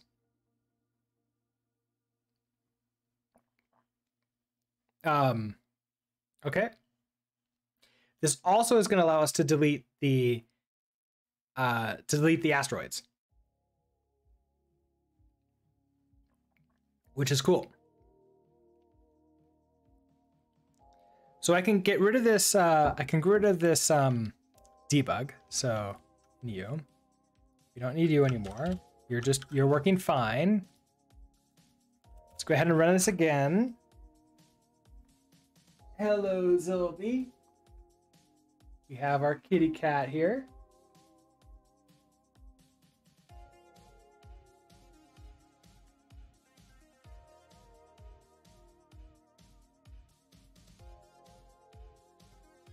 And maybe it'll get deleted. Yeah, we got hit by that.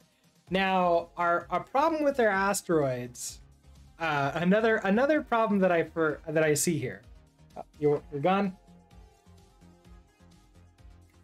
I don't want to fix this right this second, but we have our player, like we have a circle. We're just using circle, and if you're like within the edge of it, then you sort of get